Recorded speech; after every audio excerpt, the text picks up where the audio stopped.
What is going on? What is going on? Still Nation, the Cool Table, and the Mikey Verse, and the Syndicate Network. We out here celebrating a very, very special day. Today is the birthday of one Mikey, the Scooper Supreme Sutton, and we here celebrating. Happy birthday, Mikey. Great to have you on the stream, bro. How you feeling today? Real pictures of Skiiwalker as Sky and Skywar? Welcome to my birthday stream. What the hell?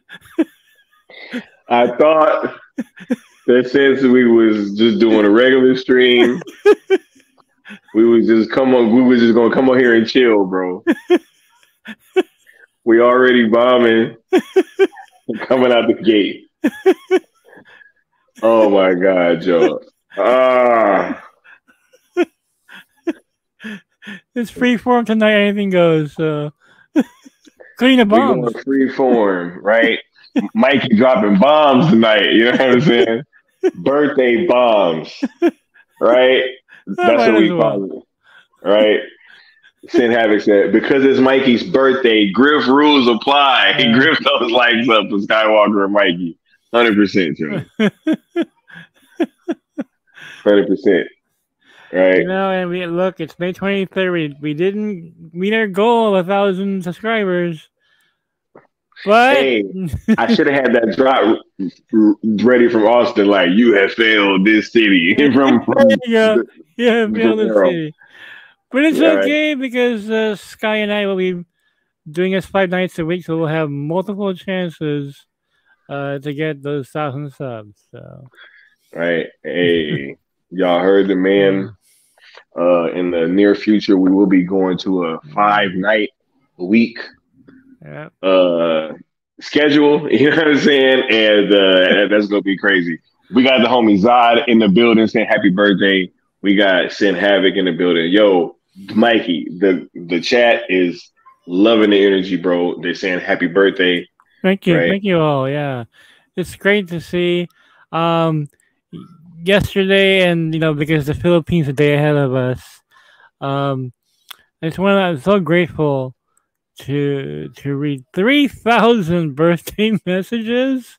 It was over 3K. It was a lot of birthdays, and people take the time to write me. So of course I like every single one. They just show that, hey, I appreciate the gestures and everything, so just incredible. And some pretty surprising people wishing happy birthday too, like, so 3K, man, that's massive, Mikey. Yeah. Want to thank that person who works for James Cameron for wishing me happy birthday. Can't mention any names, but dude, when I looked you up, I was like, holy shit. So thank you. That's crazy, right? It's like, I haven't seen Avatar yet. I'm like, holy shit, I feel guilty now. Right? Oh, man, you should have seen Avatar, man. That's a fantastic movie. I love that movie, too. Right? Got Antonio Lopez in the chat saying happy birthday, Mikey. Thank you. Thank you. Marcus in the chat, right? The homie DC Talk with Extended said, I'm at work, but still stopping through. Right? Yeah. Sock saying the Mikey verse is real, right? Yeah. We already know. Man, look, being somebody that has come from, like the chat and stuff, right? And that has watched Mikey from afar and then gotten the opportunity to be able to know him like in real life. Like it's crazy, man, because as genuine as he seems, you guys, it's even like he's even much more genuine once you get to know him. Like this dude is one of most kind-hearted people I've ever met in my life. Thank you so much. Yeah. I got much love and admiration for him, and I look up to him in a lot of ways as well. So shouts out to Mikey. Thank I'm you. so glad Thank to be you. rocking with you, bro. And you've been a super dope dude throughout this whole process. Well, you guys have influenced me in many ways. Sometimes in trouble making ways as well. But, Socks, yeah, you know how real the Monkeyverse is? Well, did I tell you that your name will be on the cover of the anthology that I'm putting out with your work in it? So, just to let you know. Right. Should imagine James Cameron directs a spinoff from the Mikey verse. That's insane. Then again, hey, anything is possible now. Right? You You never know. Yeah. And Socks just pulled up there. He had no idea that was coming. Right. So Socks, I know how excited you are to be in a comic, to have your work in a comic book, but how does it feel to have your name on the cover of a 3-part story that I'm gonna have you write? Okay, so there you go. All right. We got Josh Herrera in the building. Hey Josh, Happy great birthday, guy. Thank Mikey. you. Right. What's going on, Josh? This guy is an ambassador for DC, man. He's what DC needs right now. But yet some morons out there giving them shit for liking the Flash. I'm like, who are you people? What the fuck is this? So it's like, dude is talking about how much he loves the film. It's craziness. Hey, yo, look, and what's funny is out of our 2 screenings, because we seem to have had 2 separate screenings, right? Or like Yeah. 2 different versions. Yeah.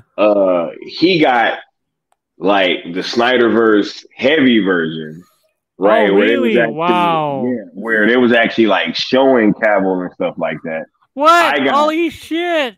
Yeah, I got Snyderverse light version where there was no, like, you didn't see Cavill, but it was still like all these references to the Snyderverse, and I was just like, wow. I'm like, bro, this movie is awesome. And I could only imagine if I would have actually seen Cavill's face in my screening. No, I would have lost it.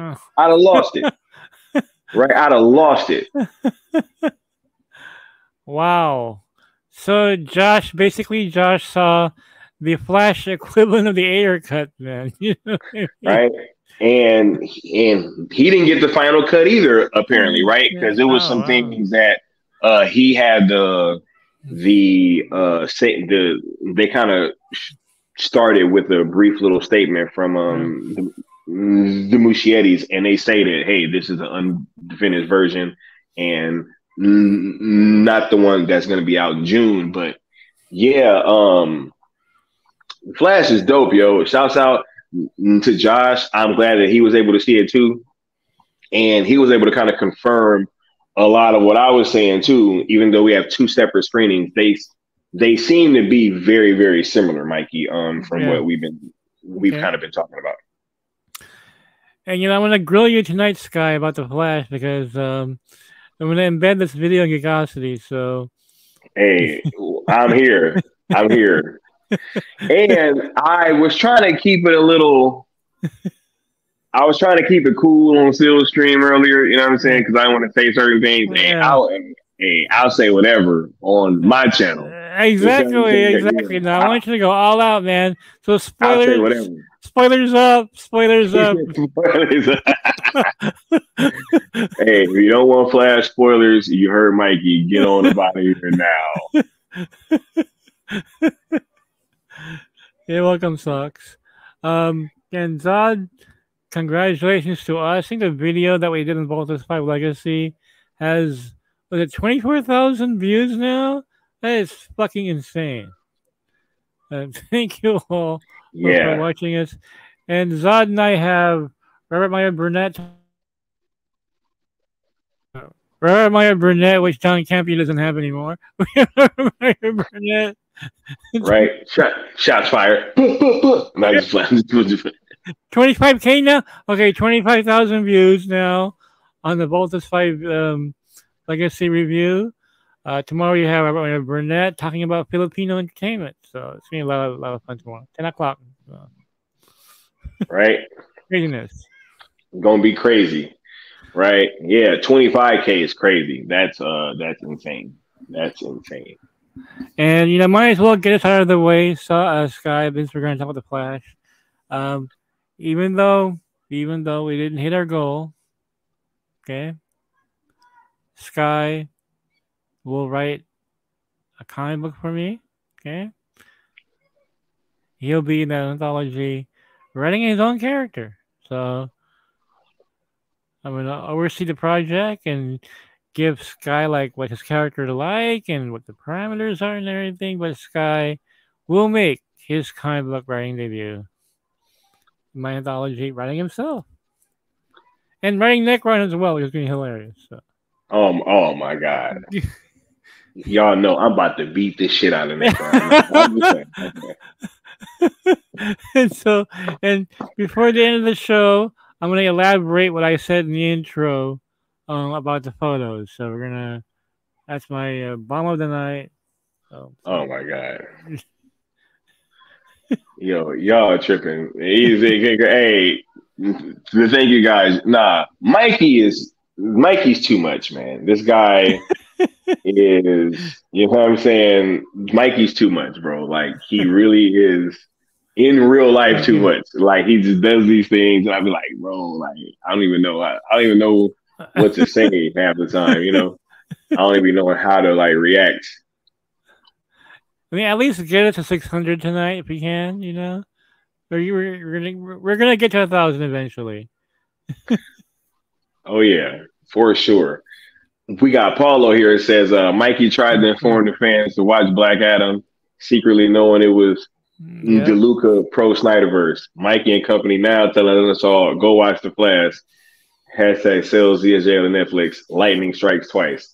Hey. Yeah, I've been saying it for a while now.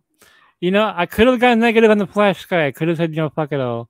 Nope, because I was hearing that whatever is left of the Snyderverse, the Flash is going to pay tribute to it. And if you guys support it, because I was thinking, Sky, well, it's dead anyway. Why even support it? But then you came up with that Cell campaign. I'm like, wait a minute. Now there is an alternate road now here, And then when I started asking around, started gaining heat week by week, and then all of a sudden I'm hearing, Mike, tell them all to watch The Flash. Like, okay. Because for Cell to happen, The Flash has to succeed. Otherwise, you're telling Netflix there's no market for this. Right? Man, look, I asked it, and this question didn't come from Mikey last time when I was asking this about Black Adam. This came from me when I was saying, hey, do you guys think it's going to look good if Zack Snyder's Superman is in a movie that bombs? Right? Like, totally. Yep. I literally asked you guys that, and everybody tried to act like I was tripping. Right? Yeah. This time, it's the same premise, right? Like, do you guys think it would look good if Zack Snyder's Justice League, his cast is in a movie that bombs? You know what I'm saying? Like, I don't know. I don't think that's a good look, right? But apparently, Mikey, some people think that we just gonna boycott WB so long and so hard that we gonna make them bring the Snyderverse back. Yeah, by boycotting Ben Affleck's last appearance as Batman. That's gonna help. Theatrically, right? Yeah, that's gonna help. Right? Like, it's gonna, oh no. Mikey, you might notice that I've taken a totally different tone now that I've seen this movie, because I'm not going for any of this nonsense anymore, yo. I'm not. Like, yo, this movie pays homage to Zack Snyder in so many ways, bro. In so many ways. And you literally have people that are trying to pass themselves off as Zack Snyder fans that are trying to tell people to not go watch this movie. It's crazy. It's like, it's insane, Mike. Craziness. Wackiness. It's, yo. I saw one guy, he went on he sent a long tweet thread, right? Like, oh, I gave it the chance to impress me. They're like, no, you didn't. Like, I can tell by the way you just said that. No, you didn't. Didn't even see it though. I mean, I don't know, probably. But here's the thing, like, yo, my screening was packed to the brim. People were going crazy. Mikey, a guy literally yelled out after it went off, like, fuck yeah. And everybody just started like cheering. Wow. Right? That says it all right there. That says it all, man. Come on. Yo, I was literally sitting next to two people. It was like a couple who, when we came in, I mean, when we were on our way in, the whole time they were talking. They were talking about all these reasons that they had for like not seeing the movie, and this, that, and the third, and like how they didn't want to support Ezra Miller. They were literally sitting right next to me, right? Yeah. And by the end of the movie, they were like doing like a standing ovation and literally like cheering and all that too. So you literally had people that was the whole time before we went in was talking about how, you know what I'm saying, like about how they didn't want to support the movie really, but then by the end of it, they're going crazy and cheering and laughing and clapping louder than everybody else in there. You know, people think you're helping James Gunn by watching this film. No, you're not. You're helping the value of the Snyderverse IP is what you're doing. Because if you don't see this movie, you're gonna get that Black Adam effect. Like, well, not enough Snyder fans out there. Then why are we doing this? Yeah. Right. He said it's a conflict of interest. Sky can't write me, right?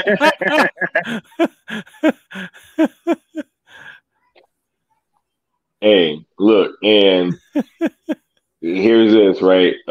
Jerry says, I'm boycotting David Zaslav. Hey, boycott all you want. I'm just don't say that this movie's disrespecting Zack Snyder or the Snyderverse or the Snyderverse is going to get erased or anything like that. I just say, hey, like, if you guys don't want to see the movie, then don't go see it. And just say, like, hey, I'm just not going to go see it under any circumstances. Right. But then let's just not say that it's doing things that it's not doing. Because I saw it. Man, Andy Muschietti is probably as much of a Zack Snyder fan as I am. Like, yo, this dude loves Zack's work, yo. Loves Zack's work. You can tell. Yeah, I said over a year ago that he spoke with Zack about this film. You know, like, did it show that Zack consulted on this movie? They spoke multiple times, Mikey. Mikey. They had multiple conversations. There's no way that they didn't. There's no way that they got all this done in one conversation. Yeah.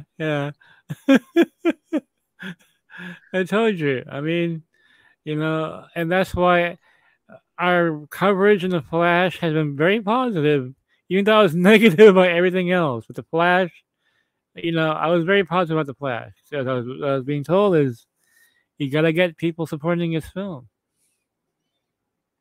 Thanks, Necron. Yeah, Necron and I are going to be on Pandora's Box as well. So a lot of good things. Oh, yeah, we're going to have an 80s show on Pandora's Box. That's going to be fun.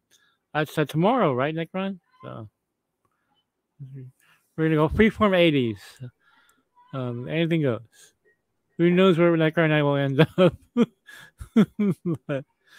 but I'm just glad that you love the film, The Sky, because everybody I've spoken to has been raving about this film. And I know it's early, but my exhibitor friend who got Guardians dead right, man. Everybody was saying that, the opening weekend's not high enough. It's going to flop, you know. Disney sucks. Well, no. I mean, the movie is getting very small drops week to weekend now. It's holding up really, really well. And now it's pretty much all over the mainstream that the Guardians sequel is going to hit over 900 million worldwide when it's all said and done. And my exhibitor friend was saying this early on. He said over 900 million worldwide. that's what it's looking at right now. I mean, and it's not going to go away. So good for MCU more than James Gunn there. But I gotta say this guy. I know it's early. It's early, but I asked my exhibitor friend, "Hey, can you give me long term on the Flash?" He goes, "Yeah, okay, yeah, it's a bit early, but if it has a bigger opening weekend than Guardians Volume 3, which is already projecting it is, we're looking at about 140 million, and that's before the RT scores come out and everything.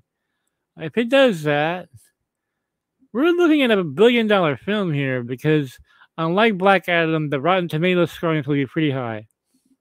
Because that's what killed Black Adam anyway. Besides the fact that the Snyder onlys didn't go see it. So what is Netflix going to think about a $1 billion franchise? You think Zach's not going to go, hey, well, we can't do a sequel to this, but come on. Common sense, people. Common sense. But what's another way that we can monetize this? Yeah, exactly. Right? Yeah. Come on, man. Like, yo, it's all there. Yeah. Zod says it doesn't erase the Snyderverse, but it doesn't disrespect it either. So that makes it worth watching at least once. Hold on. First of all, not only does it not disrespect it, Andy is a fan of Zack Snyder, yo. Wow. Bruh, like I said earlier, there's just certain things that he wouldn't even have in here. Right? Like, this dude literally planted this movie in the Snyderverse. Like, I said earlier, there's a scene where they show a flashback to what Barry was doing during the Man of Steel fight with Zod. Like, bruh, how do you, you know what I'm saying? Like, how do you, like, man, we know how Zach do. He starts his movie, right, with the end of the last one, right? He literally took you through a flashback. It's like, yo, this is what Barry was doing when Superman was fighting Zod. Come on, man. Like, yo. And to ask your question about the end, yeah, they ended in a way where it just lets you know, like, hey, this is a new timeline that they're in. It's not like he doesn't go back to the same timeline, but because of what you are told, even visually earlier, the old timeline is still there. Yeah, because Hamada originally wanted to erase it. And then let's not forget that a few months later, I updated that and said it's not going to get erased. There's a timeline here that I have in Gigasi, which it's all being confirmed now. Then there's Ezra Miller himself that a month or two later after I said it wasn't going to be erased, Ezra Miller himself said it's not going to erase Snyderverse either. And it's forgotten all the scandals that Ezra Miller said that. That was right? Too confirmed back then, you know? But people want to sit here and like talk about, you know what I'm saying? Like what's canon and what's not, right? Wait, you mean the warehouse scene from BBS? He said, does the warehouse scene remain undefeated? Look, this is what I will say, right? And I said that this might sound blasphemous earlier, right? But Andy's visual style with the Flash and his speed, like I might like that a little bit more than I don't know, man. When I was sitting there watching that shit, I felt like I was with Barry, and Barry feels faster in this movie. He should be faster because it's like years after the Snyder Cut, which they pretty much confirmed. Yeah. Right? Like, yeah. I mean, Mikey, there was so many references, man. So many. He's sitting there talking to Iris West. They're having their first conversation in like the whole movie. It turns out that they know each other from college. Right? Yeah. Iris literally looks at him. Now, mind you, Iris was only in the Snyder Cut. Iris literally looks at him and goes, "Wait, didn't I run into you a couple years ago for like a split second?" And he's like, "No," like, you know what I'm saying? Like, what are you talking about? Like, no, right? And like, where else could that be? Where else could that be? Where else did he run into Iris West at? She's not even in Justice League, bro. Yeah. I mean, obviously, that refers to the Snyder Cut. I mean, their scene together wasn't that long either. It was only a second. Yeah, it was so fast. So right? How does that not make Snyder Cut canon? That makes it canon right there. Hey. It was so many things, bro. Dude, like there was so many things, right? Like when he's sitting there having that talk with Ben about him going back in time, he's like, "Yo, last time I only did it for a second, you know, and this is like something way different." It's like, what? It's like, what? That's right. Awesome. So like, you know, there was no time travel in Justice League. Nope. At all. Nope. None. Right? So it's like, yo, it was not trying to appease. Like, yo, look, this movie's fire, bro. Like, you know what? And it's crazy to be having to sit here and like kind of try to like explain to people why a good movie is good and why it's not bad when they're just coming off of like an angle of like just wanting it to be. Yo, if this movie was bad, you really think that I came out here and told y'all, or if it disrespected Zack Snyder? Yeah. Right? I asked this question on Steele's panel earlier. You really think that I would have came out here and told y'all to go see this movie if it was going to disrespect what Zack was doing? Of all people, you created the Cell movement. You would have been most pissed if this movie did not respect Snyderverse. Come on now, right? If they just came out there and just shit all over Zack's work, right, and was making a mockery of it, right? Yeah. I don't know. So I had a general audience member with me, pretty much. You know what I'm saying? He felt, he loved it. Right? Loved the movie. And he was like, "Yo, man, it's dope taking my girlfriend to go see it in IMAX. Like, I'm going back to go see it after it comes out." This movie's dope, yo. So I gotta ask you, how great was Supergirl? Oh man, Supergirl was dope, yo. Supergirl was definitely dope. I did believe that she was Kal-El's cousin. I did like how they kind of did it at the end because like she's powerful and obviously. Yeah. But Zod was a whole nother beast. Right. And so if she'd have been out there wrecking Zod, that's something else, man. Like Zod, like, yo, Andy Muschietti respected Zod so much that he wasn't even like really letting Supergirl like get off on Zod like that. I mean, like, yeah, she had her moments, but Zod is Zod, man. Like, right? General Zod. Like, come on, man. This dude totally respects these characters. He totally respects Zack's world. And for anybody trying to make it seem like it was otherwise, it just doesn't make any sense. Well, Michael Shannon said he spoke to Zack Snyder before accepting this role. And Zack was, very supportive of it. He goes, "Yeah, do it." So obviously, Zack knew. Zack knew this film wasn't gonna crap on his work, Iris had on a similar looking coat to what she had on in ZSJL. Man, I love that actress. I think she's one of the most beautiful women I've seen in Hollywood, and I want to see more of her. Like she's got this very unique look to her. It's just like wow. When I first saw her, like, who is that? Like she's want to see more. I can't. What's her name? I can't remember her name again.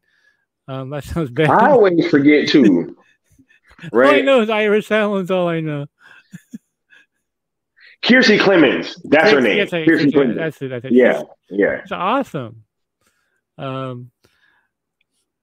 but how do you explain that, man? Come on. The Snyder Cut is canon. How much more evidence do you need, right? Unless you just want to deny everything. Right. Craziness. Man, Kevin says, I thought it's the same guys from ZSJL doing the Flash's VFX. It probably was, but at the same time, there was so many reshoots for this film, yo. And not only that, but they obviously, I mean, they may be like picture locked behind doors, but they still showing different versions of this movie. So yeah. I'm pretty sure that has something to do with the VFX as well. See, that's the interesting part. Is that why are they so? Okay, the film was locked, right? Why are they showing two versions of it? That sounds interesting. Are they still testing it this late in the date? Right. Not only that, too. Yeah, I think it's been Plus, I ask people this. Hey, do you want the old version of this movie, the Hamada Burger? You know what I'm saying? Like the one with probably all the great looking VFX and everything that was going to erase everything, and is that the version that do we want? Hey, I'd rather take what they shot yesterday, if that's the case. Yeah, I gotta ask Phil in the chat. Phil, do you know why they have two cuts out there? That's very unusual. Because if it's already locked, why are they showing the other cuts still? Unless they're still taking people's feedback and they haven't decided yet, this late in the date, what that final cut's going to be. It's very unusual. Very unusual. Hey, the Creed said it needed that junkie score so bad too. The score was generic hero track. Hey, what about Wonder Woman's theme? Was that not enough Junkie XL for you? Because you know what I'm saying? Because I know one thing, when that Wonder Woman theme fucking went off in my stereo. Okay,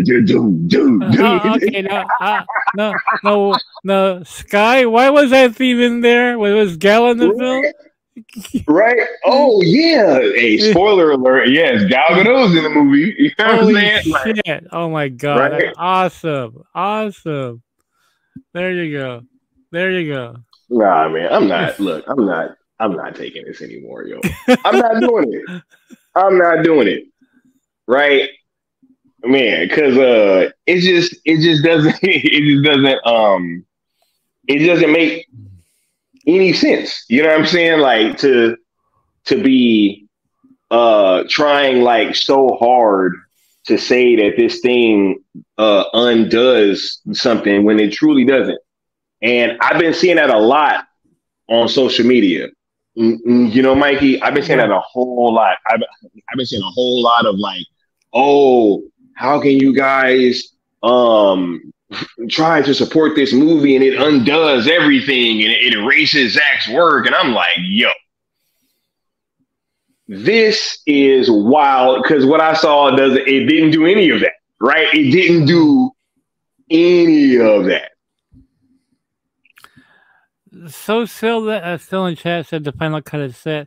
That's really interesting, because why are they still showing the other version? It boggles the mind right now. Probably some wackiness going on, Mikey. Yeah, because well, James Gunn might change his mind. Like, you know what I mean? It's like, why would you show two versions? This is very unusual. Is it like to throw some FOMO out there to the people who didn't see that version? Right? Yeah. I Right? saw the other version. You know what I mean? It's weird. Right. We got integrity in here. Bringing some sense back to the chat. He says The Flash will be the highest grossing DC film of all time. No chance in hell anything gets erased. This movie clearly embraces the Snyderverse, and it's all about opening doors, not closing them. Yo, they literally explain to you, like, with visual representation, like, yo, Yeah. he said, when you think about time travel, you think that this is like you create a parallel universe and then it branches off. He's like, no, but that's not what happens. Like, you create an intersecting point, and now this timeline has a new past and a new future, right? But the old timeline is still there, bro. Like, you know what I'm saying? Yeah. It's still there. Like, so it's literally still there. So there is no erasing of nothing, right? But here we are again with the question I asked about a month or so ago, before Snyder kind of asked this question. Because I asked Insider this question as well. I said, okay, David Zaslav, desperate for some cash, desperate for a big DC hit, like a grand slam type of hit, especially after Black Adam and Shazam 2 did not do very well at all. And prior to that, Birds of Prey didn't do well, since the Suicide Squad was a huge bomb. They need a win of just huge win. Massive proportion. There you go. And so, but what if? Why would? Okay, this question has more gravitas now than it had back then, because now it's like you can see how successful this film can become. This movie hits $1 billion. What are they going to do? They're going to just like, oh, no, I don't know. I don't want to. The reason why I'm very uncomfortable seeing this guy, because I don't want to. You know what I mean? I just don't want to deter people from Cell, which is the best path forward. It really is. Most realistic way forward. But honestly, why would a studio that's in debt move on from a franchise that made $1 billion worldwide, that is loved everywhere? I mean, I know they have financial issues. That's really what it is from continuing a Snyderverse, right? But if this film does $1 billion, why would they not make some kind of Elseworldy plan, which I heard before you? There was talk of The Flash 2. I mean, if it does $1 billion, going Elseworlds, and which would keep the Snyderverse. I'm not saying Snyder's going to come back. I'm just saying it's going to keep that aspect alive. So there's really, like, if this is successful, Sky, they really only have two choices, because giving up on the Flash is no. That's stupid. He's not that dumb, right? Why would you quit on something that gave you $1 billion? He's not going to do that. Okay, so he's got two options here. He either sells to Netflix or does an Elseworlds with the Flash. I'm not saying Snyder's coming back. I'm just saying that the Snyderverse will be alive some way, somehow. And because he's not going to give up on, okay, thanks for the $1 billion. That's it for the Flash. That's it for this universe. Oh, sorry, Netflix. We're just going to get our, right? Get our ball and walk away. You know what I mean? Really? It doesn't make sense, yo. look, and like, The shirt with your January 6 on his ass. right? Hey, What's his name?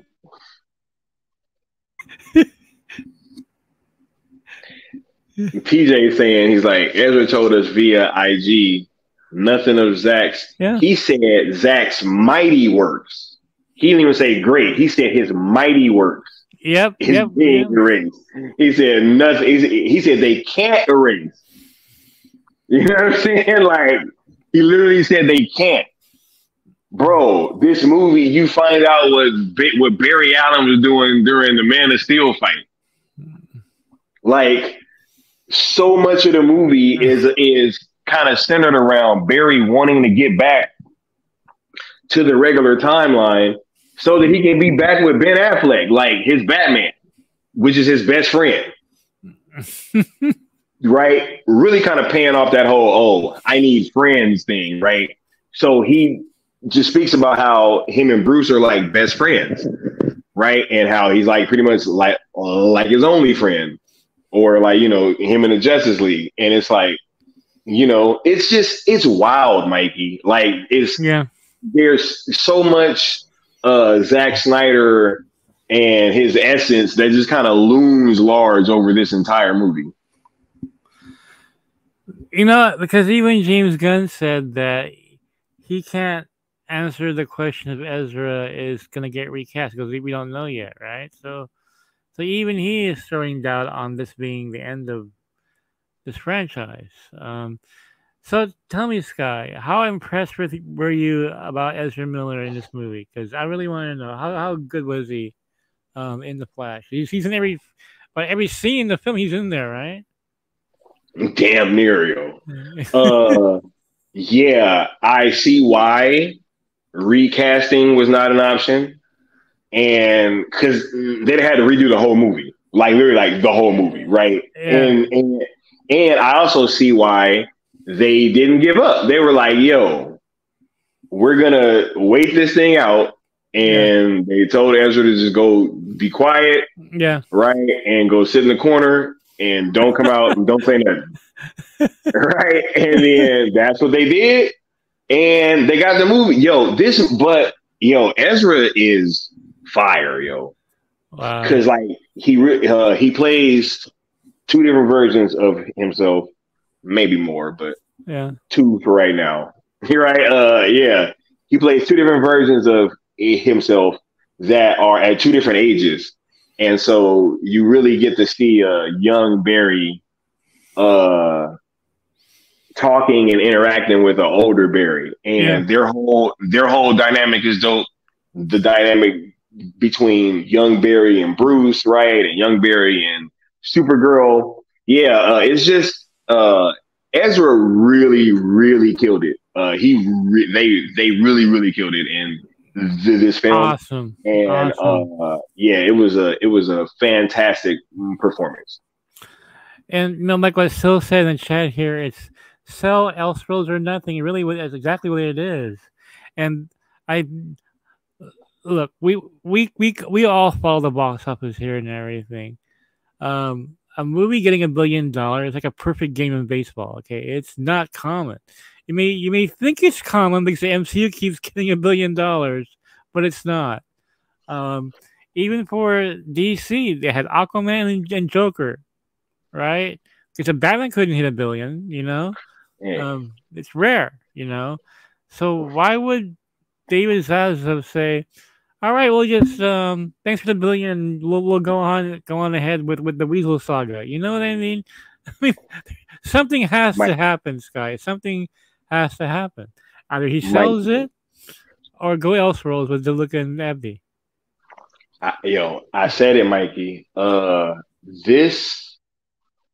This film, in terms of like, you know, because Joker was kind of its own thing, right? So I kind of put that to the side. But in terms of like DCEU theatrical films, this is the best movie since BVS, 100%. Theatrically, that I didn't see theatrically, this is the best movie since BVS that they put out, 100%. That's a long time too, by the way. Right? It's 7 years since BBS, right? Hey, you right? Damn, it's been that long, huh? Yeah, it has been. 7 years, yeah. It has been. But Mikey, we got a guest, the homie Necron and stuff through. Hey, What's right going on, on. Necron? How's it going, bud? Oh, he might be AFK. But he said, yo, The Flash is definitely gonna make more than Matt Reeves' Batman. Oh hell yeah, because this has a more broad appeal, and it's not boring. It won't take Right? me 5 months to see it. He said, no shade though. Hey, Necron. What's going on? Happy birthday, Mikey. Hey, thank you, buddy. We're all hyped up over The Flash here. I can't wait to see this film. You mean this movie with not one, but two Batman? I'm kind of hyped. I haven't seen it yet, and I got freaking toys already. I'm like, ugh. You know what's funny, Necron? This movie really reminds me of the bourbon year that Syl and I had when this channel was growing. And we were getting all sorts of awful news back then. Obviously, we're not seeing that now, and I kept updating the scoops back then because originally this film was going to end with the Crisis League. Remember that? Yeah. The discomfort on Syl's face when I dropped that, he did not like that news at all. You know, it was hilarious. The Crisis League, I remember Crisis that. League. This is crazy mismatch of characters not making any sense. It's like, what the hell is going on? Hey, one of them was Blue Beetle. Reyes. That sucked. Real quick, because Creed says better than Wonder Woman and ZSJL. Come on now. I need you to listen carefully to what I said. All right? Theatrically, ZSJL never got a theatrical release. I know I saw it. I saw it in IMAX, but that don't count. And I do think this movie could be better than Wonder Woman. I need to see it like once or two more times to really like confirm it. But yeah, yo, like I'm keeping it a buck. You know what I'm saying? So could it be better than Wonder Woman? Yeah. I like Wonder Woman, but this film has Ben Affleck and Michael Keaton in it. Dude, come on, man. Like, come on. I can't argue with that. I can't argue with that, man. It has the goat. Yeah, it's got two Batmans in here. It has the senior goat. What do you mean? You have General Zod in this movie. Oh. Okay, game over. You know what's crazy too is that, as I was saying, like it would be one thing if he like nerfed General Zod, but he didn't. Like, because because it's like a alternate timeline, so Zod gets to do some other stuff that he didn't get to do. You know what I'm saying? In Man of Steel, right? So. And there was even some wackiness happening. Man, come on, yo. This movie is crazy. I mean, from what you're telling me here, Sky, and I haven't gotten to the Keaton part yet. Bro, yo. Keaton versus the Flash, bro. What? Oh my God. Oh man. Dude. Yo. Keaton versus the Flash, bro. Oh my, yo. Yeah, boy, that's Whoa. Man, that sounds epic. Don't think I saw that in Wonder Woman. I can't remember. Hey, man. No shit. Wonder Woman is dope. Wonder Woman's dope. Like the No Man's Land scene was like super impactful. Y'all know how I feel about these movies. Y'all know. Yeah. Oh yeah. Right, but nah, man, this is the Flash, yo. This is like, it opens up day in the life of the Justice League. It's Justice League stuff going on. You know what I'm saying? Like right from the beginning. You got babies flying out of buildings and stuff like right from the jump, yo. I heard it has one of the coolest openings ever for a film. That opening I heard was just, Bruh, yo, it's crazy. That's yo, like, and I'm being for real, yo. Like, you know, I have to come on here and I have to be honest. Yeah. From the time that I first saw Barry like start running, and I saw like how the effects were, I was like, yo, man, you know, I'm not saying that Andy Muschietti is a better filmmaker or that this is a better movie, but like, I was like, yo, his running effects, like, I might like it more in this movie. From the first time I saw Barry start running, I was like, man, Zach might be in trouble, bro. Like, when it comes to the running effects, yo, Barry seems so much faster in this damn movie. Like, I don't know what they did. I think it was because I was telling Leon earlier. I think in the Snyder cut, a lot of Barry's scenes, they kind of highlighted how fast that he was moving by showing you how slowed down that everything else was. Right? Yeah. But in this one, you're kind of like more with his perspective. And so you're moving with him a lot more, like through stuff. I don't know how to describe it, but when you guys see it, I think it'll make sense. Wow. But yeah, yo, this, you know. Hey, how was that Ben Affleck Batman scene, dude, on the motorcycle? I mean, come on. Get the trailer guys going, man. Transpires through all that scene with those clips. I'm like, that shit looks great, dude. Looks fucking fire as fuck. I'm like, oh man, what is he fucking surfing on cars and shit? What the hell is going on? Bro, hey man, the Bat bike, bro, is a beast, man. Yeah. Like from the time that you see the flying fox coming, that whole way that they set up that scene is dope anyway. Like it's super dope. It's super, super dope. Just seeing the flying fox come in and he's on the road and chasing the bad guys, bro. It's crazy. So, Sky, I have to ask you, after seeing this film, how do you feel by the fact that we're not going to see Andy directing Man of Steel 2? Was Superman vs. Brainiac? Mikey, here is what I say, right? And this is real talk.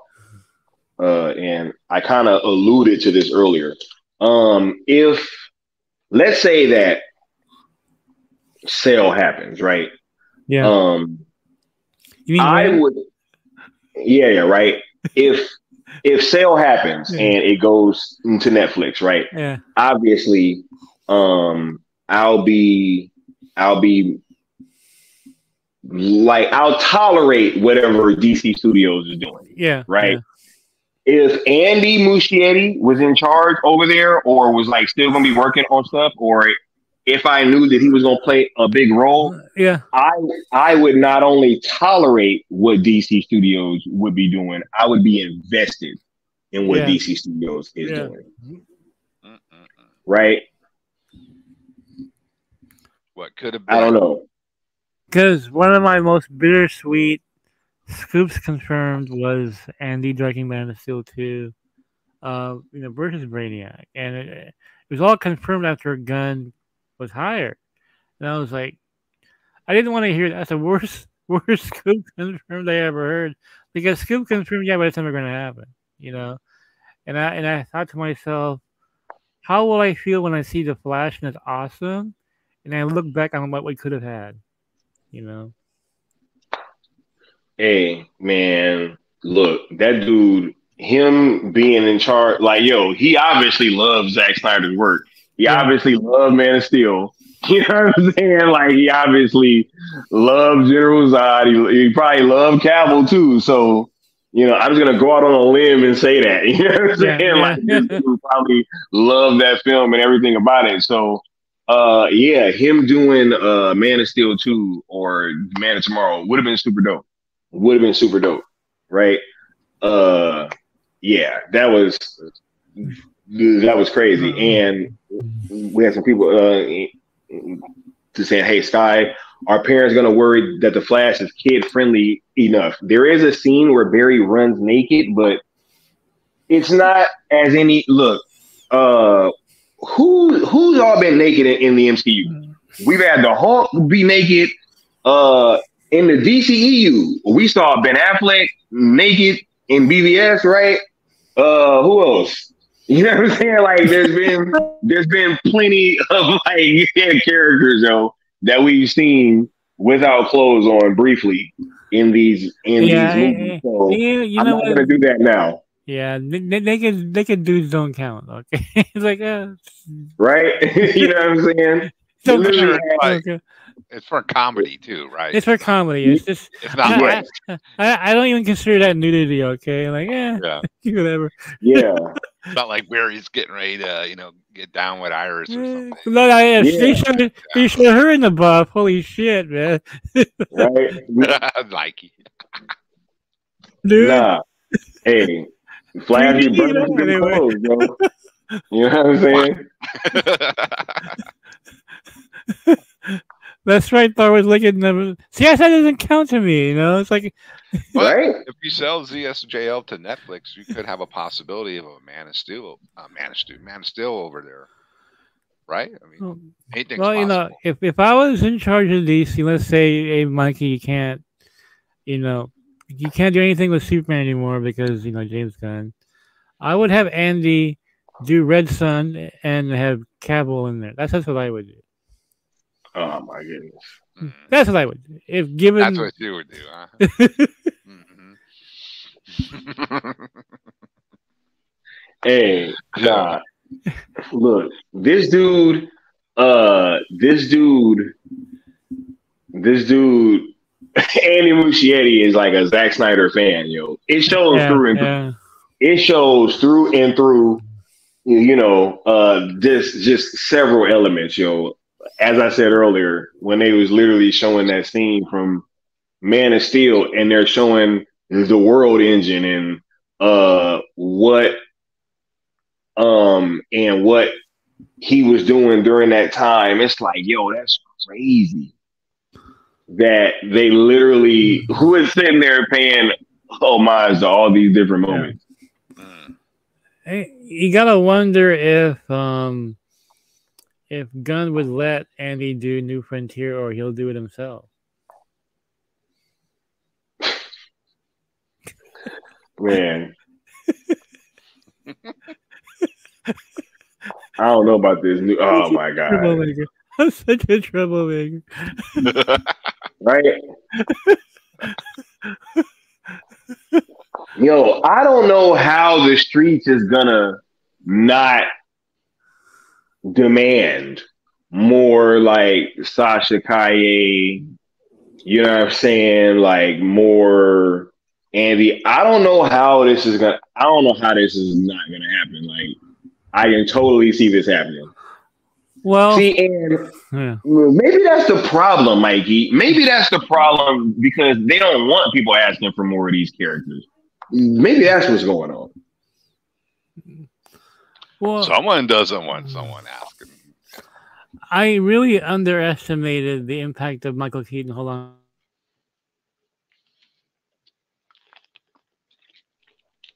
Michael Keaton. Batman versus the Flash, bro. So it's epic, huh? That fight? Dude, the first time you see Michael Keaton. Holy shit. So, okay, I don't want to get into spoiler territory, but is this first scene as Bruce Wayne or Batman? What's going on? I don't know. Like, is it? Like, I don't know. Because, like, it's both. Because you can say it's both. Yeah, so I underestimated the impact of Keaton until I saw the trailer. And I started feeling the nostalgic stirrings. I'm like, oh my god, I'm really stoked to see Keaton again. Yeah, and Keaton is feeling the hype for this film. Just seeing him as Batman again. I think it's been so long, and we had Affleck since then. I gotta ask you about George Clooney as well. Mikey, they literally the Keaton stuff. Like they literally had all the suits there. You remember that he used to collect, and when he was walking through, and that dude goes, "Yeah, the return of the Wicker people." Right? And then, you know, all them little suits and stuff was still there, bro. Like, I was like, yo, no, they didn't, man. Like, they literally, you know, they really went there, man. And Keaton's dope, yo. Like, I couldn't be happy with how I forgot where I was watching it, but they were saying some of the suits were based on some of the toys that came out back in the 89 and 92s, like some of the figures, like if you'll recognize, oh, that's the, you know, whatever Arctic. Oh, that's awesome. Yeah. Oh man, yeah, Mike, that's awesome. I was like, wow, that's a cool little tribute there. Wow. Yeah, you see, you're gonna get that 50+ old viewer into this film, which is gonna take it over the top because they grew up on Keaton, man. That was her Batman. A lot of us feel like we never got that closure with Keaton. Who also, they're not on social media either, right? No. Nope. They are not. Very few. My family was here and it was like, did you know Michael Keaton's in The Flash? I'm like, scoop that. They're like, oh, really? Do you know what I do for a living? You're not just now finding us out, the general public. Yeah. So that opening weekend, I think 140 is going to be underestimated because I think it'll be higher than that. I think once it kicks in, like, holy crap, Keaton's in here. You know, when everybody knows that he's in there, look how much the Batman films made that he did, right? And, you know, mega bucks. Yep. Oh God! All the decades later that their kids have seen those films and so on and so forth. Yeah, that's true. This film is going to have a Force Awakens type effect, and I think that's something that I didn't even consider back in the day. I was so focused on Affleck being back in the whole Snyderverse that I totally really did, and yeah, nostalgia, man. Look how much the Force Awakens made. Just because of nostalgia. Yeah. Carrie Fisher and 1 second of Mark Hamill. You know? Yeah, 1 second. That's right. But people were pumped. Harrison Ford was great in that movie. He was. So I mean, yeah, we were all, you know, we're all Snyder maniacs here. So we didn't even take in the, you know, prior. We're all just excited to see, you know, the GOAT back. But then we are in the Snyder cult bubble, I guess. You know? Yeah, we're in the cult bubble. But then, you know, like you said, there's so many people who recognize Batman as, you know, Keaton as Batman. And if you have Keaton really kicking ass in here, and let's not forget that Keaton was cut short as Batman because he only did 2 films. That's what I was saying earlier. We all kind of, like, people our age kind of feel like we got screwed. I was seeing some finality with Michael Keaton as Batman. And those were 2 really good films that he was in. I mean, he did not do a bad Batman film. He made 2 really good Batman films and was replaced, you know? And so then the studio got involved trying to make it more with toys and everything, and all the people behind the first 2 were like, we're out. This is the first question I wanted to ask you, but I figured if I asked you in the beginning, people would tune out already. Details on Clooney. Oh wait, I couldn't hear your question. What'd you say? Yeah, see, if I asked this question earlier, people would tune out. So to me, this is the most important question of all. Okay. How was Clooney? Oh my goodness. In my screening, they didn't show Clooney's face. Okay. But what they did do was that they made it apparent that there was a new Bruce at the end. It was somebody that we probably already knew, but it wasn't Michael Keaton or Ben Affleck. Yeah. Right? Yeah. I don't know how spoilery you want me to get, but there's like a scene. Yeah. Well, I guess I already talked about it on Sales channel. Yeah. It's like Barry and he is coming out of the court after his dad gets found innocent, right? Yeah. And he's on the phone with Bruce because this whole time he been like, "Yo, I want to get back so I can kick it with Batman, right? You know, Bruce is my friend, all this stuff. I'm trying to get back to Bruce, right?" So he calls Bruce, or Bruce calls him, one of the two. But when you hear him talking on the phone with Bruce, like, it's kind of like you don't know who's. It kind of sounds like Ben, but maybe not. Kind of sounds like Keaton, but maybe not. Like, you can't really tell. Yeah. And and for y'all saying, don't spoil this guy. I didn't sign no NDA. You know what I'm saying? So I ain't signed no NDA. I got told that I couldn't record nothing. You know what I'm saying? But he's on the phone with Bruce and he's like, "Yo, pull up," pretty much. And then when Bruce gets there, he pulls up in a very similar car and he goes to step out. You see his foot and his pants and everything.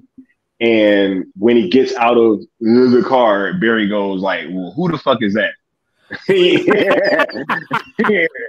Right? Yeah. So yeah, that was but it was totally funny, and it hit because he dropped the F-bomb and everything, like, you know what I'm saying? So it totally hit, and then so yeah, it was clear that it clearly was not a Bruce that we had already been seeing, right? In this film, but probably some other Bruce that we already knew. You know, I have to wonder if the version released in theaters will show his face, and you're trying to, like, you know, to prevent that from being spoiled. Like we already, like we're still got this scooped while back. You know, Seal said that in that final cut that was screened from the people that did sign the NDA, not me. You know what I'm saying? But like those people, apparently they did see Keaton and they saw Cavill. Right? In their version too. I didn't see Cavill in my version, and I'm still going crazy over this film. So was the Cavill, was that an old scene or was it a new scene? Yeah, I mean, in what context would they see Cavill? Okay. Well, for one, the part where they show Superman in the beginning of the movie, you see him on TV like fighting or trying to like stop a volcano from erupting or something, or like it's like something happening, and you can't see his face. But Josh Herrera said that at some point throughout his screening, there was a part where it was, I guess it was a Speed Force scene where they had a CGI Henry Cavill in the Speed Force scene. I guess I didn't see Henry Cavill in my Speed Force scene. But apparently, yes, there was one. Oh man! Wow! So, and that's probably the final cut too. So Patty Jenkins made a better film. I'm just saying, man. This sounds better than Wonder Woman to me, which I like. I like Wonder Woman a lot, but you give me Ben Affleck, you give me Keaton. Man, look. Hey. No shade. Wonder Woman's cool, dude, but we got. I don't even know why this is a point of contention. Like, that's what I'm saying. Like, bro, we got Michael Keaton, Batfleck, bro. It's a Batfleck chase scene. Right? Hey, how's that? You compete with that, you know? Shit. You know what I'm saying? Like, and hey. Yeah. Yeah, exactly. It was like. I'm just saying, disrespect on Wonder Woman either. Is this? So my next question this is your opinion here. Actually, Necron can answer this as well. You guys think that Superman Legacy will be better than this? No. I haven't even seen it, and I'll just say no, man. Because they ain't gonna have Batfleck in it or Keaton. So. No, bro. No. No, it can't. It can't. If Superman is on TikTok bro. Like this movie is hitting on too many. This movie is hitting on too many levels, yo. This movie is hitting on too many levels. Like there's too many. Like you know, look, there's a lot of jokes. They land. Yeah. First of all, it's the Flash. It's not Batman versus Superman, right? Where they're trying to kill each other. It's not a Batman movie, right? It doesn't have to be this super dark. It's the Flash. Yeah. Like this is literally a comical character. Good point. Yeah, he's fun. He's funny. Right? Like, and you know, the way that that Andy used his power set and still respected Zach's work, man, like it's crazy.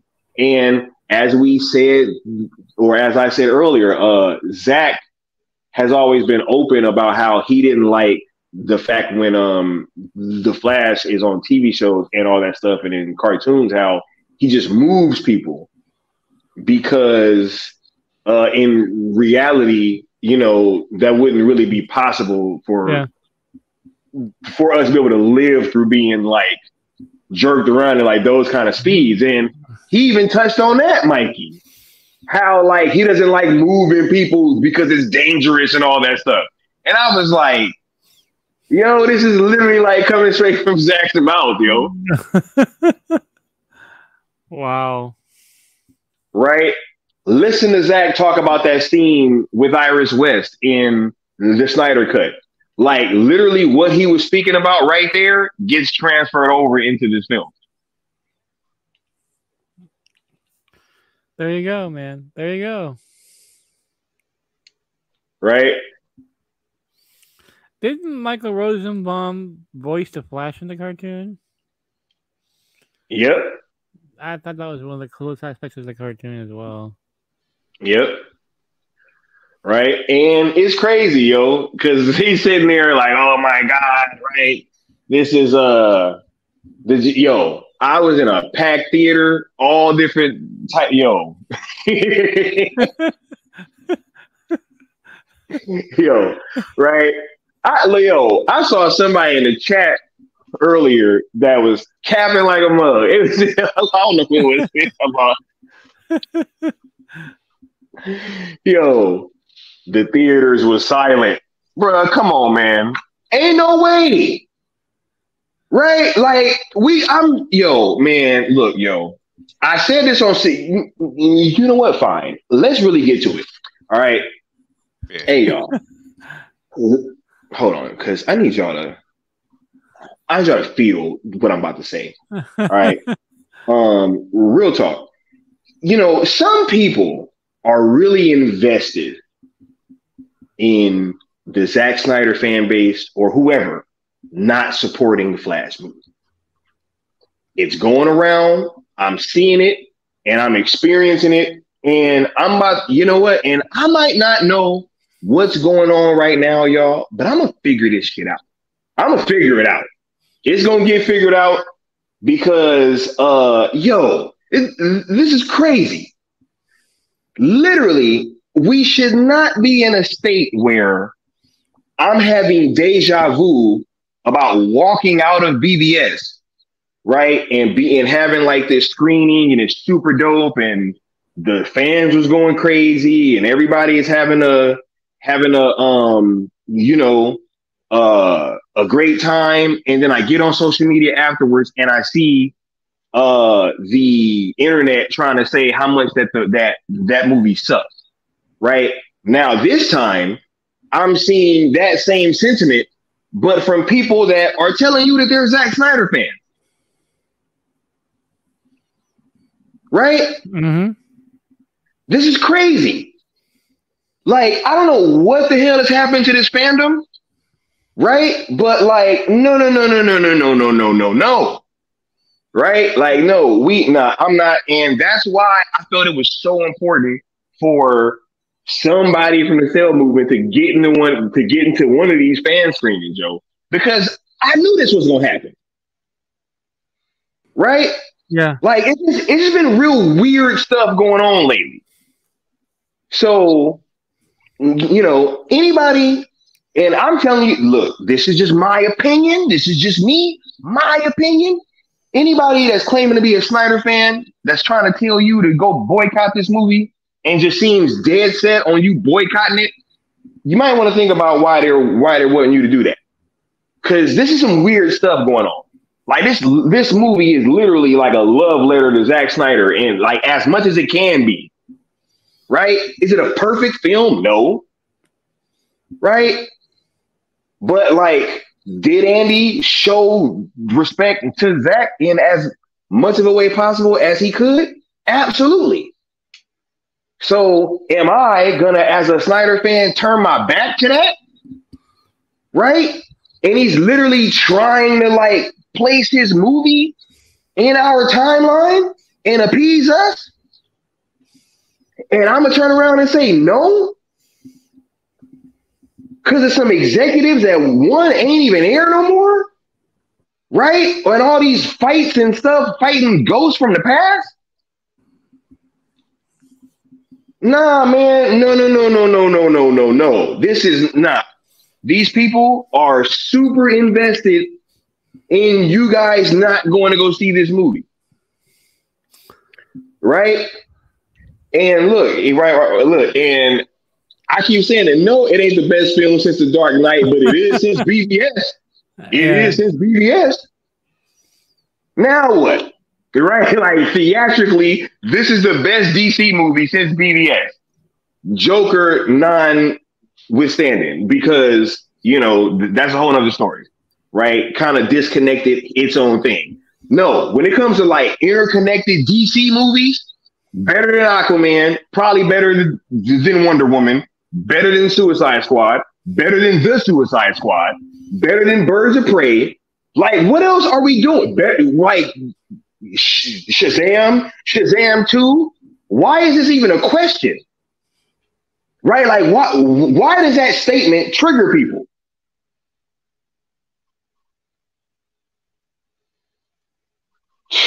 Come on, man. Sorry, y'all. I just had to go on that little tangent because I ain't been liking what I've been seeing, yo. I ain't been liking it. Right? I've been seeing a lot of people just trying to really, like, they've been coming all in my mention. How can you support a movie that erases Zack's work? You ain't even seen the movie.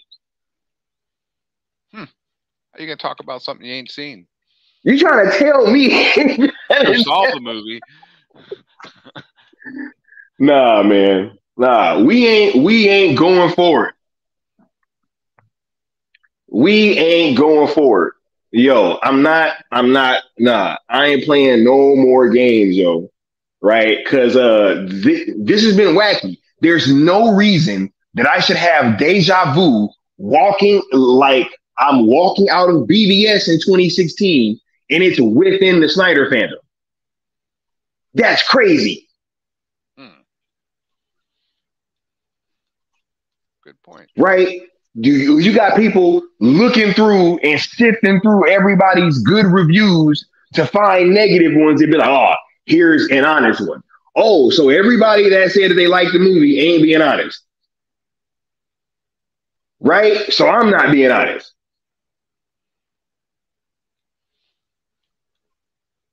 Hey, there's one thing I know about Sky. He's fucking honest. He ain't gonna sit here and mislead anyone. If he didn't like the fucking movie, he would have told you he don't like the movie. It's trash. He would have told you. Bruh, y'all think that this movie would have disrespected Zack and his work and I'd have came out here and told y'all to go see it? Right? That would be a very bad move. Yeah, I don't think that would happen. Yeah. Crazy. There's no way that I'd have walked in there and watched that movie, right? And saw, oh man, they disrespecting Zack, right? They disrespecting the timeline, right? They making all kind of jokes that's in reference to the Snyderverse being lesser or whatever, right? Which other people have tried to do. right? You think I was gonna go in there and see any of that and come out here and tell y'all to go watch the movie? Dude, do that thing where you explained earlier about how Michael Keaton explained the timeline to Barry Allen. Like, so these people who may not watch still earlier get educated on how. Hold on, I gotta go get some more incense because I didn't have any spaghetti noodles like Michael was using. But hold on, I'll be right back. I'll actually show you. Yeah, because for some reason, if y'all didn't watch this earlier on State of Fandom on Sill's excellent channel, Michael Keaton explains to Barry Allen a very cool way how the timeline is adjusted, but not changed. And when you see it, it'll make a whole lot of sense. So the Snyderverse is still intact. Nothing gets erased. It's there. It's just, as they were saying, it's a crossroads, point. A flashpoint, if you will. So as Michael, this guy gets the props. Right, yeah. So it's a very simple concept. I don't have any spaghetti noodles, but because that's what he uses in the film, right? But he pretty much goes, Barry, you think that when you create an alternate timeline, that you create a parallel timeline, and then one just kind of branches off and does its own thing, right? So you would have this, which is the original, and you think it goes like this, and it bends off. He's like, no. That's not what happens.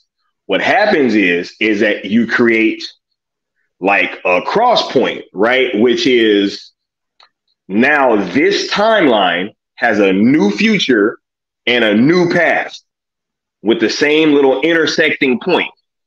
But this timeline, the original timeline is unfazed. Right? So everything up until that point is unfazed, and everything after that point is unfazed. It just matters with this new timeline that has a new a new future and a new past.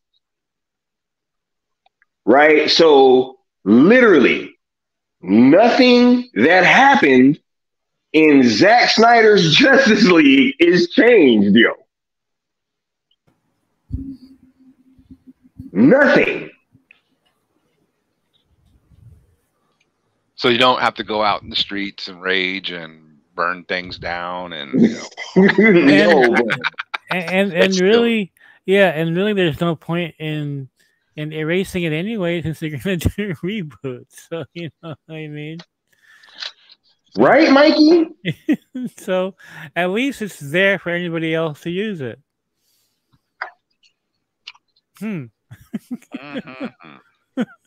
Mikey, this dude Muschiette is a bigger Zack fan than I am, bro.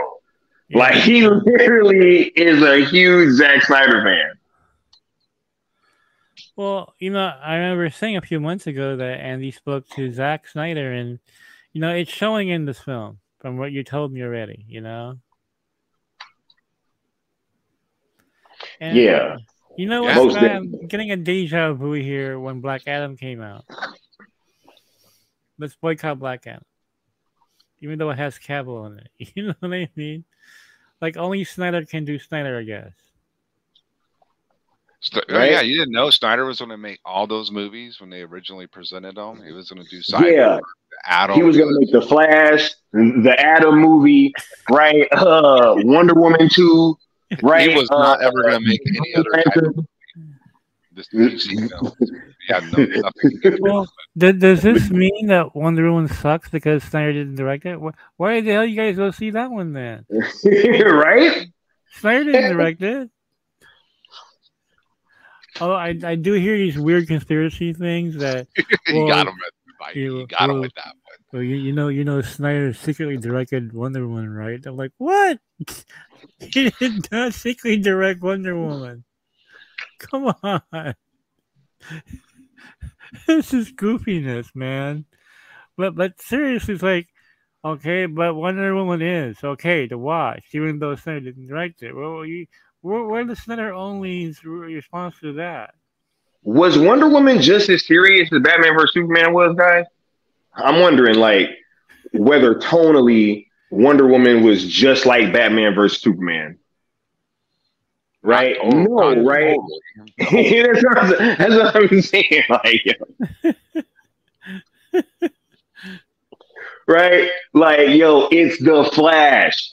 He's literally a comical character. Yeah, yeah. He's not a dark character. He isn't. I mean, I read hundreds of Flash comics. Okay. Like, I don't get like he's what like a happy-go-lucky kind of guy, right? Jokes and having fun and doing shit like that. You know? This dude literally had probably the most beautiful woman that he's ever seen right in front of him, and he put he stopped to put a hot dog in his pocket, right? But y'all gonna say that this movie got too it's the Flash. Okay, have you guys seen the Flash in those cartoons? He's not dark, okay? Not at all. Never been portrayed as dark. He had great one-liners in there as well, you know. Bruh, yo, hold on. Kenneth, I'm sorry, bro. Wonder Woman's tone is not like, bruh, show me the Etta Candy, like the Etta Candy character that was in Batman vs Superman, right? Just somebody that was just there totally to just bring levity to the damn script. There was none. You know what I'm saying? There was no Etta Candy. Yeah, and I don't recall Wonder Woman like pining away for somebody. Anyway, apparently some person who doesn't die either. But I don't know, man. This is wacky times, right? Oh, yo. If y'all think that this humor was like, oh my God, now the Creed saying that the jokes was like James Gunn. What? Bro, oh my God, man. Oh my God. Yo. Hey guys, I tried to not,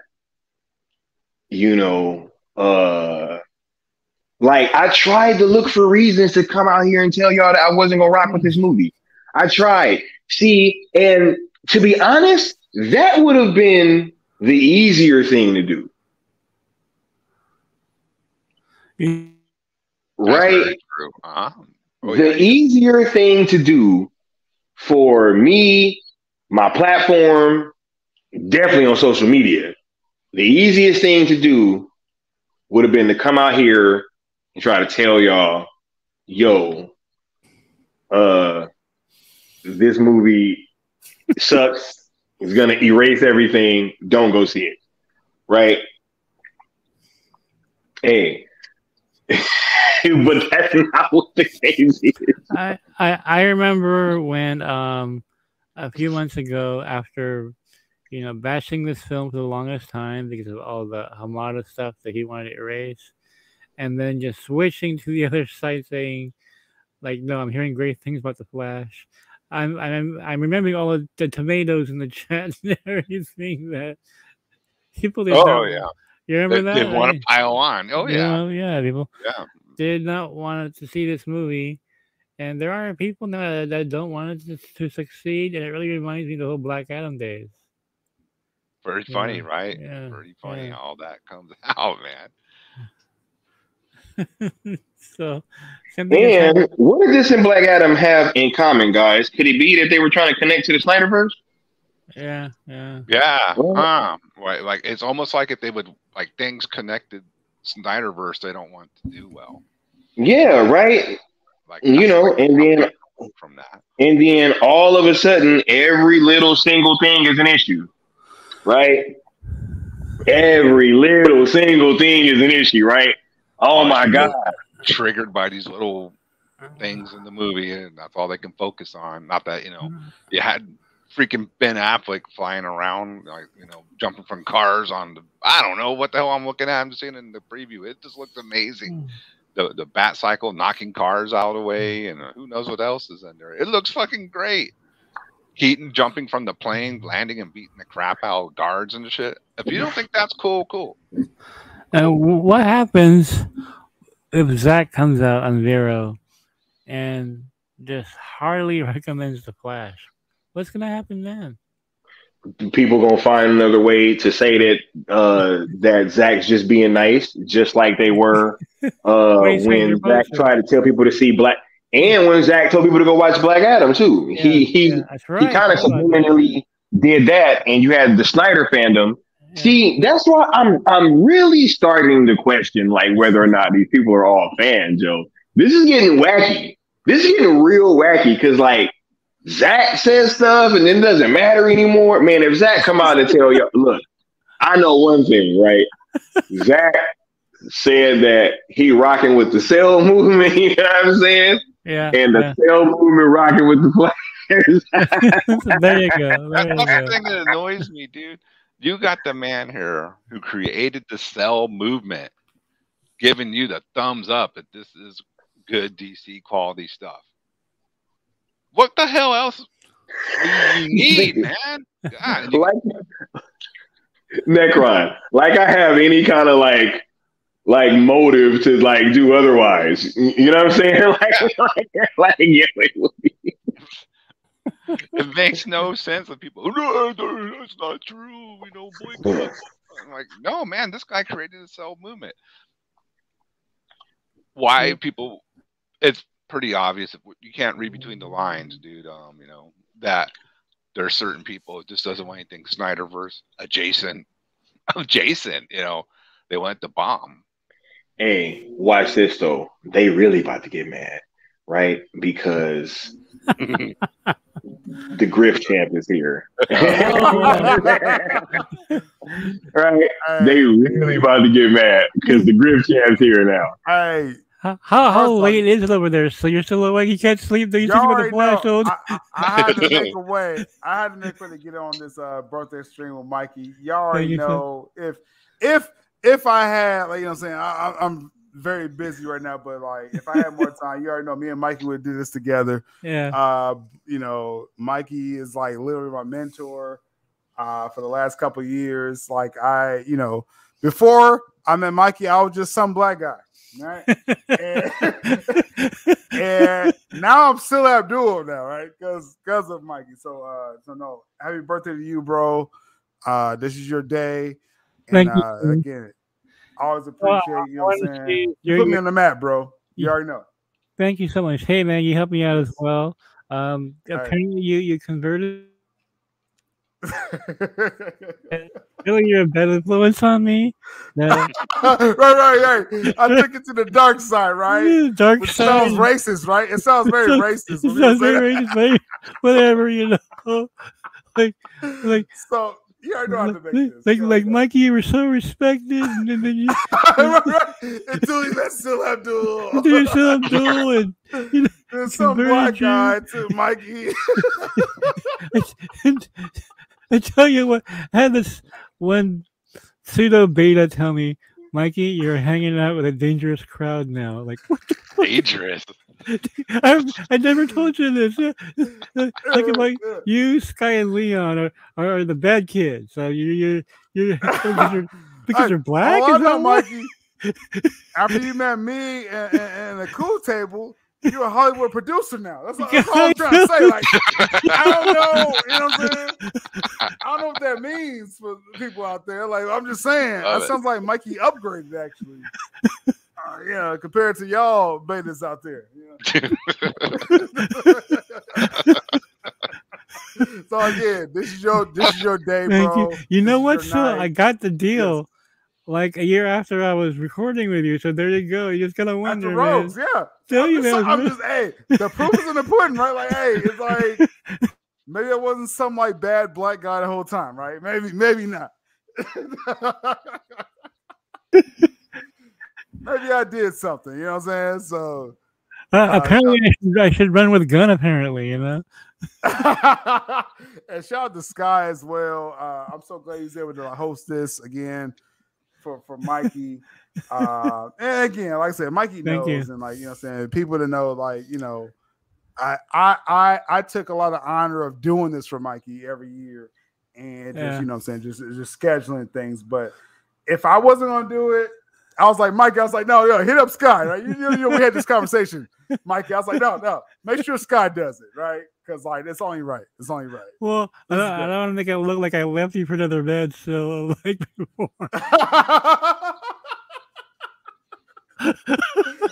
It's a syndicate network, so as long as it's in a network, we're good. Facts, right? It's not cheating if it's in a network, right? We all got a part in it. Absolutely. I got so much shit when I did Rogues Gallery. It was so like, it's a bad decision, Mikey. Bad decision. Rogues put y'all on the map, man. Internationally known. Shit. Amazing. No, Rogue changed my life, bro. Like, people don't realize, like, are you muted, Sky? Somebody saying Sky is muted. I don't know if Sky. Yeah, he was trying to introduce. He was trying to introduce me, and then I was like, he was like, I can read his lips, and I was like, oh, you muted, bro. In my opinion, Sill's greatest scoop was George Clooney. That's my favorite of all the scoops. Because that's a hilarious ass scoop, bro. I ain't gonna lie. This is like the goofiest scoop of my life, because like, and Mikey knows this. I didn't want this to happen. Like, I didn't want this to happen. But and Mikey knows my everyone has their own, like, you know, way of scooping stuff, Mikey, right? You hit your own kind of, like, you know what I'm saying, your own style. Yeah. Right. And so with me, I'm just like, yo, I remember some bad shit. I'm gonna tell you, right? A lot of people don't do that, right? Like, and I don't want to put Mikey in the spot, but like, when Mikey hears some bad shit, like, he tells me, Sil, you want to tell people this bad shit? I ain't gonna say what. I'm just putting it out there, right? You know what I'm saying? But Mikey rather not disappoint y'all. Me, I'm like, yo, I'm at Bourbon Street. This is me. So we're gonna give you the bourbon no matter what. I remember I told Sil, you're gonna be a scooper long enough that you're gonna spill some bourbon, and sure enough, George Clooney came along. Oh my god, his first bourbon. It was so funny the other day, Mikey. My source, a very key source. They saw the final cut of The Flash. Right? They saw the final cut. I put it out there. You know, social media freaked out. And oh my god, so I do. Like, oh my god, this guy is terrorizing. You know, again. I was like, yo, y'all, hey, y'all gonna find out June 16th. Right? Something may see it June 12th. All I'm saying, next month, y'all gonna know. And come back to me. Come back to me next month. Still saying y'all gonna get this Clooney. Y'all gonna learn either way. I've been telling y'all this for months. Hey, he been saying that. He was like, yo, y'all getting this Clooney cameo. Like, I don't know what you think. And even Scott was like, yo. It's implied in his cut. And then I think Josh said this as well. Shout out to Josh if he's watching this. But I'm saying, yo, no, you're getting the full frontal. My source said, yo, you're getting the full Clooney for the wide release of The Flash film. I knew it. Yes. Yo, imagine trying to save Clooney for the like, that's some shit to be saving for the. Oh, that's crazy. That's wacky. You got this great movie, and at the very end, freaking Clooney walks out. Oh, surprise, right? Surprise, the guy from the worst Batman movie ever. If you don't surprise me, give me the Cavill. You know what I'm saying? Give me something, Ray Fisher or something. Nah, Clooney. It's funny. That's a surprise. There are people that I know on the inside that really roll with Sil Scoops, right? Goes, yeah, I believe it, you know. But when we covered Clooney, they're like, Mikey, this is bullshit. It's so scooped it. No, it's bullshit. This can't be true. I'm gonna tell you this, Mikey. Even my source that confirmed me, they said, yo, I even like asked people that worked on the film of The Flash. is Sil Abdul right? They said, no, it's bullshit, right? Yeah. And then he said, Sil, you're right. like, they told me you was wrong, and I saw it for myself. You're right. They told me the whole scene. And I'm not gonna spoil everything. I'm not gonna, you know, I can't out them like that, right? You know, you gotta protect your source, Mikey. I'm learning this. Yeah. You know, I'm like a year and a half into this right now. So all I'm gonna say is that they even checked with people that worked on the film. They said suppress Sil Abdul. This guy's a dangerous leaker. But he said, Sil, you're absolutely right. You should take a slam dunk next month. You nailed it, you know. And I'm like, yo, hey, it is what it is. I tell you what I hear, no matter what. You already know. Hey, Sil, Man. you remember the other goofy ass aspect of it when people were like, Grace Randolph, because she presented like 3 options. I was like, bro, I'm like, he said the one. So this isn't a shared scoop, bro. This is a. Oh, no. You know what I mean? If you look at the timestamp, because people love taking screenshots, right? Right. Yeah, but y'all want to screenshot that, right? Y'all want to screenshot some out of context shit, but it's okay. But yeah, I predated whatever Grace said, and Grace, I had a timestamp after I finished my drop. Then she tweeted about it, like literally. Before she even said the 3 options, Leon, I put out my facts. So I'm just saying it is what it is. But hey, you know, say, hey, I could be the notorious troublemaker. It's all good. That means notorious. That we're not. That means that we're not. Like, you know what I'm saying, compromised. You know, that's what me and Mikey started 2 years ago. And I fully embraced that, man. I fully embraced that. Yo, you know what's crazy is that like throughout this whole process of you like saying that Clooney was going to be in there, you know, I didn't want to believe it at first either. You know what I'm saying? I'm like, nah. But you know, hey, Mikey didn't either. Mikey didn't. Yeah, I ain't gonna put Mikey out there, but this is nice. So I'm gonna say some secret shit right now. Yeah. Mikey didn't believe it either. I can't you no fucking way. But no. To be honest, though, right? Still, we already talked about the scene, and like, no, like, even though I didn't see that version, I can pretty much confirm that Still's telling the truth because it pays off something earlier in the film that I definitely saw that wasn't paid off. Yeah, and I was like, oh shit, that actually makes perfect sense. I was like, yo, Clooney's in this movie, bro. Wasn't that wild, Scott, when I asked you the question? I haven't seen the film yet, right? No, I haven't seen the film. I asked you a specific question. Very specific, very random question. Only people that saw the film would know what I'm asking Scott. I haven't seen it yet. When I asked Scott, he's like, oh, shit. He's like, oh.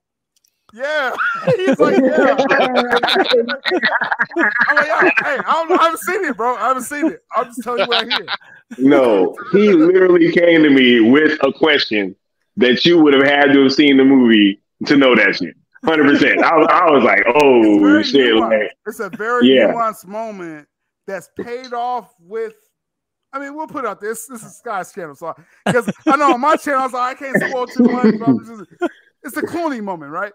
Pays off a moment, right? Muschietti made sure he paid off a moment earlier in the film with Clooney, which I think is masterful. I can't wait to see this moment. According to my source, he said it plays off so well. He said, "Oh, it makes sense. It totally makes sense that the world's opened up." I was like, I get it now. I get it now. Once I asked Sky, I was like, yeah, this makes sense now. So I appreciate Sky like confirming that. But I asked him out of the blue. Like Sky had no idea what I was asking. No, I had no clue. It was a random ass question. He's like, "Yo, did this happen?" And I was like, "What the hell?" I was like, "Yeah." You know what I'm saying? I was like, so 100%. Y'all getting this next month, all right? Clooney confirmed. Right? Hey, never frontal Clooney, not this faceless stuff. I mean, Scott, before you saw your fan event, and I think Josh will say this as well if he sees this stream. And you got Creed in the chat. I guess he saw the stream as well, too. But with before the film started, they told you it was unfinished, right? They said you're not gonna see everything, right? Yeah. I'm just telling you, like, my guy saw everything. Like, my store saw everything. So I corroborate this with multiple people. So again, I appreciate Scott, like I said, corroborating that, man. It's happening, y'all. No, that moment. Let me get 100% have it. Go ahead, bro. Like, so they told you guys before the movie, this isn't the final movie that's going to come out. Yes. I think I missed that part. Okay. Yes. Wow. Yes. You know, I love the fact that I've turned you and Sky into scoopers, because Sky is a scooper now. He literally went to Zack Snyder and spoke to him. I mean, that's closer than I've gotten, dude. Hey. No, Scoopers. Sky's dropped earlier. The news like shit. This stream I just did. This State of the Fam I just did. This was like one of the biggest. Like, Sky dropped so many bombs on that stream. Like, it reminded me, like, Mikey, like when we first started doing Rogues, like Sky was like dropping, like, yo, you know what I'm saying? That was it fun. showed a parallel Man of Steel. I was like, are you serious with Flash and Man of Steel? I'm like, yo, I'm about to clip this. Tomorrow, it's gonna be on my social. It's like we're some kind of syndicate network. Hey, look. My favorite moment is when he was like, wait a minute, Ben brought up the time travel? He was like, hey, Ben brought it up? I was like, yeah, bro, Ben was like, hey, so like last time, right? He was like, nah, this is not like last time. I was like, what, bro? Like, literally talking Zack Snyder's Justice League shit right now. You know what I'm saying? Like, 100%. What these weirdos on Twitter don't realize, like, I already switched up my game, like, because I know, like, y'all don't read, y'all don't, listen to videos and anything like that. So I'm gonna be very obscure on Twitter going forward. Like, it sucks for you, but when I said there was 2 different cuts, Josh confirmed me on my stream. There was 2 different cuts, and then I said there's a final cut that y'all don't know about. Y'all not gonna know about it because they have NDAs. They can't tell you. So you got people, they're according to inside sources, no one saw the final cut. Yes. There's a whole group that saw the final cut. They just can't tell you. But I already told you what's in the final cut. Yeah, because our groups aren't under NDAs. Y'all keep trying to say, y'all Warner Brothers is watching this. I ain't signed nothing, bro. That's why I asked you, Scott, right? Before I even, because I was like, I want to get you know what I'm saying? I said, Scott, did you get an NDA? You're like, nah, bro. I was like, full game. It's like some beta in the chat was like, well, Mikey, you're gonna get in trouble with WBD for this. Like, like I ever give a fuck? For what? How? I didn't say anything. Well, what did I say? They looking for L's, man. They all looking for L's. It's so weird. I should have been in trouble for 2 years. I put the whole plot out there for 2 years. That's a film that's not This man described Henry Cavill appearing in Black Adam to the T, right? If he can do that and still be around, come on now. I don't think I'm in trouble. So walking through the smoke, right, Phil? Walking through the smoke. In detail, bro. Right? But as far as those with a curl, walking through the smoke, looking like I would totally protect my people that's under NDAs. I'm not going to put them out there like that. But all I said was there's multiple cuts out there. And that is what it is, right? Sky saw one cut, Josh saw another cut, and there's a full cut out there. You'll find out. If you're confused, you'll find out next month. You'll find out. I revealed the DC president would get fired a year before he was, and I'm scared of being in trouble. No, man. No. Hold on, Mikey. No, I'm gonna go a step further. That's hilarious, man. I got a video on my channel. What was it? 2022. Mikey told you the name of what DC Studio. He told you DC Studios last year, and all of a sudden, November of last year, they said, "Oh yeah, DC Studios, yeah." Mikey dropped that for y'all already. 100%. That's come on true. now. Yes, We sir. always in the future over here. If you that don't know, was a random bomb too. So just a random like, oops. Very random. I kept pressing Mike. I was like, hold up, Mikey. Like, we gotta, you know what I'm saying? We gotta do more of this. Like, what's going on here? Like, you just dropping random shit, right? And he's like, no, it's DC Studios. He wants to copy Marvel. And then he hires a Marvel guy. Right? It makes sense now, right? Mikey Go back to that absolute shit out last of that. summer. Go back last summer and catch up because Mikey was telling y'all this like I said, over a year ago, man. Crazy. See, now I just rely on you, Sil. I still will get this. We're work on Dreamwalker right now, so. Hey, I swear, man. Hey, it is what it is, but it's like, yo, we always ahead of the curve. Like that's just what we do. Like, I mean, and I always credit Mikey. And again, this is Mikey's day, so I always credit Mikey because, like, yo, I wouldn't have the sources I have if they didn't see me rocking with Mikey. Like, they never would have reached out to me. So it's like I'm always indebted to Mikey, and it's like, you know, I became, you know, my own, I guess, brand in a sense. You are your own brand. I'm very proud of you, man. It wouldn't have, you know, again, I'm just some black guy. So it's like credit to you, Mikey, for, like, you know what I'm saying, taking me along for the ride. And, like, you know, I just kind of did my thing from that. And, like, you know, the Cool Table's going to do their thing as well. The Syndicate Network, this is what we're doing. I love the fact that you scooped Affleck and Aquaman, like, leaving Seattle. That was awesome. You were in here. That was crazy, right? I was in the airport, right? Awesome. That was one of the best ever, dude. And the next day, here's the pictures. Here's them hanging out. Like, that was so exciting, yo. I did the that whole was so scene. God. That was crazy in the airport. I was like with Mikey and I went to the airport and my source was like, yo, you know what I'm saying? Details. I was like, oh, I gotta drop this because I'm about to get on a flight, right? I'm going like cross country right now. I gotta get this out there. Because at that time, Mikey, and now I'm kind of settling in more, and I think this is where you're at right now as well. Like further along than I am, but like you don't have to be first anymore. That's what I'm realizing now, Mikey, because people just want your take and your sources. At that time, though, like that, you know, last year I was like, yo, I got to get this out there before anyone else. Now I'm just like, oh, okay. Once I hear it, I'll let y'all.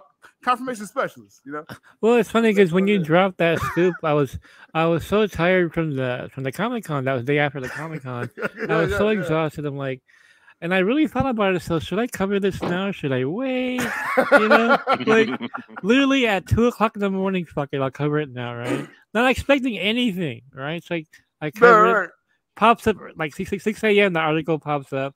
Like 4 or 5 hours later, Momoa posts on Instagram. Confirmed it. It's crazy. What's wild? The Ben, Ben. They literally put me my channel on the map, my platform on the map. Was the Ben Affleck confirmation, but then the Cavill Black Adam explanation. If Iron Will's still in the chat, I told him, and this is like behind the scenes here. I was in Seattle, and I ended up over Iron Will. He had a hotel, so I was over there with Iron Will.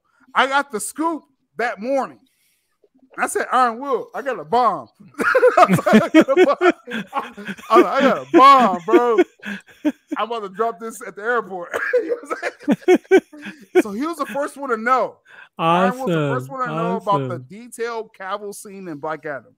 He's the first person to know. Wait, so crazy. Wait, so Iron Will was like you when you found out about my poster.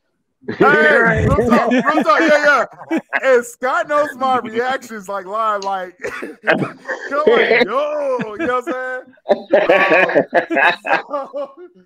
So when I got it, I was like, man, like this is massive, right? Like that's my turn, right? I go massive with it, and he's the first person to know for sure. What I thought was hilarious still is when I covered your Ben Affleck scoop, that very important phrase that should be a T-shirt now.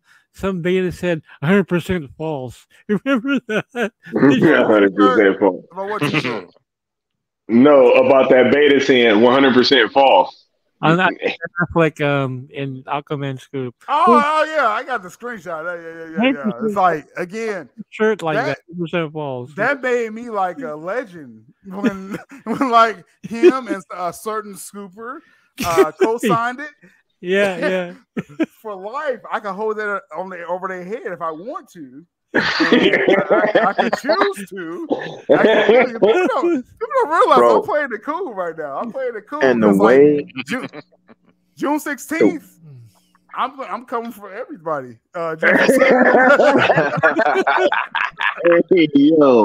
Hey yo, look.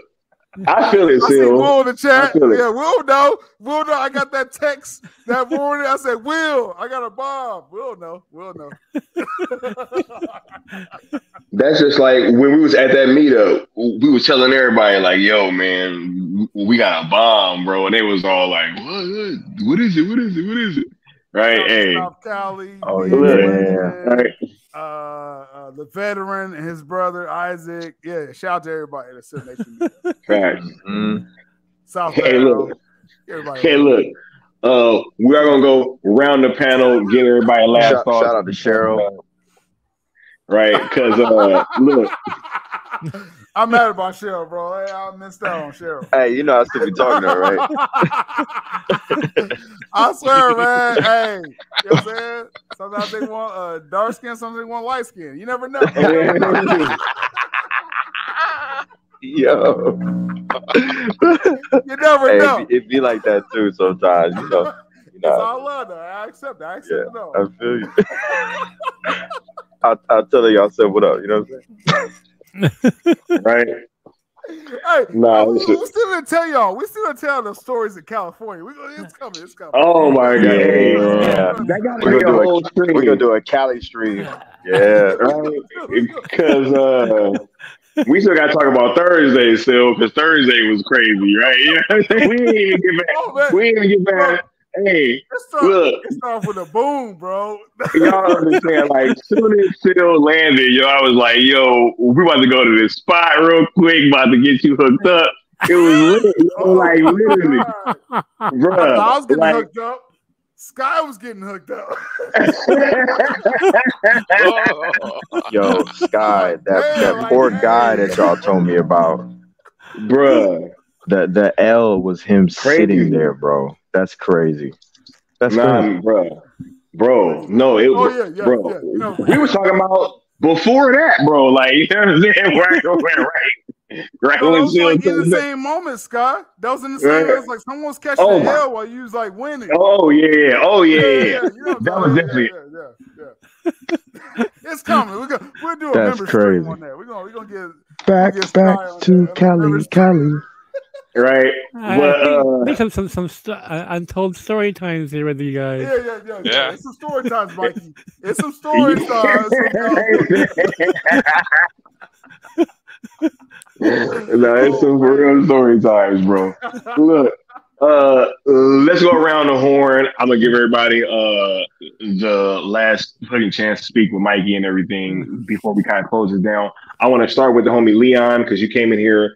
And you haven't really gotten to say much, but I want to give you the platform now. Yeah, right. Go ahead and leave your final thoughts on everything, Brody.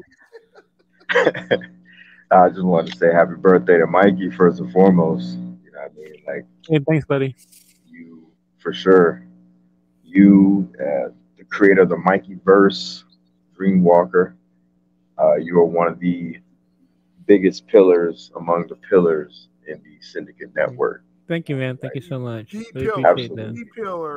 Number one, right? And Leon, stick around for the after show. I got some stuff to tell you. You don't know yet, so. Oh, hey, yeah. You already know I'm there, baby. I know Mikey by now. He's feeling festive tonight. For sure. Mike over there drink. I think Mike drinking something over there. Champagne or bourbon? Champagne tonight. I'm just saying. 100%. Yes.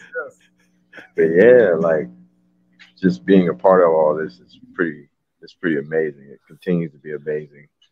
And I love that, the camaraderie with us is growing. Yeah. Exactly. And to watch you guys flourish via, spinning out of Mikey's Sil Nation, going into the cool table has been real cool and fun to watch and to be a part of it, and it's dope. It's dope. So yeah, one of these days, all of us got to get together and join Mikey for sure. All of us hit up Seattle sooner rather than later, Yeah, I know we had plans for June, but I just couldn't make it. Now Grant Gustin's gonna be there now. Like I can't make it though, unfortunately. So. Man, yeah. No, it's a tough one. Yeah, it's a tough one for me as well too. I'm in catch up mode. After y'all know what I went through. So. He was just added. He just added. Just added to. Dope. Oh crap! I'm not gonna see him again. That's dope, man. Like he's gonna have a send off like tomorrow. With the flash, right? It's like that would be so dope, but it is what it is. Speaking of us all growing, this panel is gonna grow real quick before we get on out of here. The homie Austin just pulled up. Hey Austin. Hey, happy birthday, behind the chair right here. All right. So I'm gonna go ahead and give Austin the opportunity to take the horn because he's coming in on the tail end of the show. So since we're in wrap up mode, go ahead, Austin, and go ahead and say your piece, Brody. But I wasn't done. No, I'm just kidding. I was gonna say. I was joking. Happy birthday again, Mike. Yeah, well, shout out to the panel, by the way. Thank you for having me. I'm sorry I'm late. I was trapped in the Speed Force. As you can see, my cam's not working. So you know, Austin. Dude, I can't wait to see this Flash movie, by the way. First and foremost, just want to say that. I've been listening to the stream as I've been working, and everything you've been saying, I want to see it even more now. Like, I was kind of not wanting to see it because of all hearing about quote unquote changes that Gunn may or may not have made, and it sounded like he didn't really do much. Gunn didn't mess up the film. He didn't mess up the film at all. Yeah, and it sounds like to me, it reiterates the fact that the changes that Mike DeLuca and Pamela Abdi made to this film, he wasn't able to usurp them and change those the changes. Good. You know what I'm saying? So that goes a long way. I don't think Gunn would have been even been able to be allowed to, right? I think it would have been catastrophic. The narrative was that he was able to do that, and according to social media, right, exactly, So that's why I'm saying it curved that narrative right now. That obviously he was right. So that's what I've been hearing by listening to the stream. So shout out, great stream, by the way. It's hilarious, and it's very fitting that for Mikey's birthday stream, y'all are being troublemakers. Sil came on and just started going off, dude. Very fitting. Right. Very fitting, dude. Very fitting.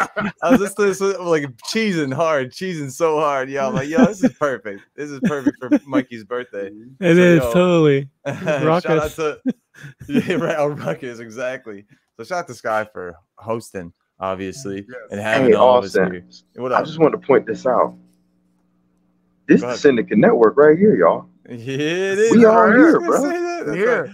The cool table, the Mikey verse, Sil Nation. If you could have seen me fumbling over here, bro, trying to get my shit ready. Once a month. We may have to do it once a month, all of us. That's a great idea. I'm all for it. All for it. Call it the Syndicate Network. Yeah. There you go. This is what it is right here. The Godfather said it, y'all, so I feel like it's there you go. Are we sitting at the planning table right now? Y'all get to see this live, right? I need a chair, you know what I'm saying?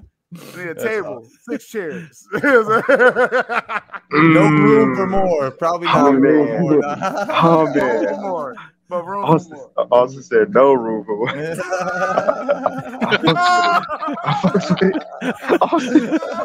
fucks with it, bro. My dog.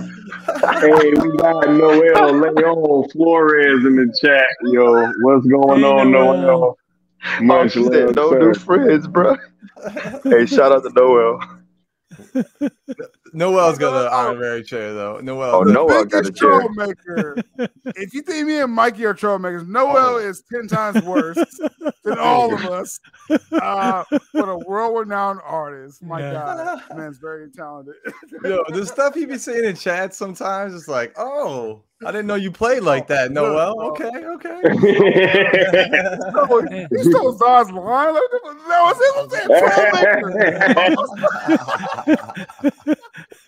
you see? He said, right "That's my line." Right on point. This guy, my God. Telling him, motherfucker. Noel.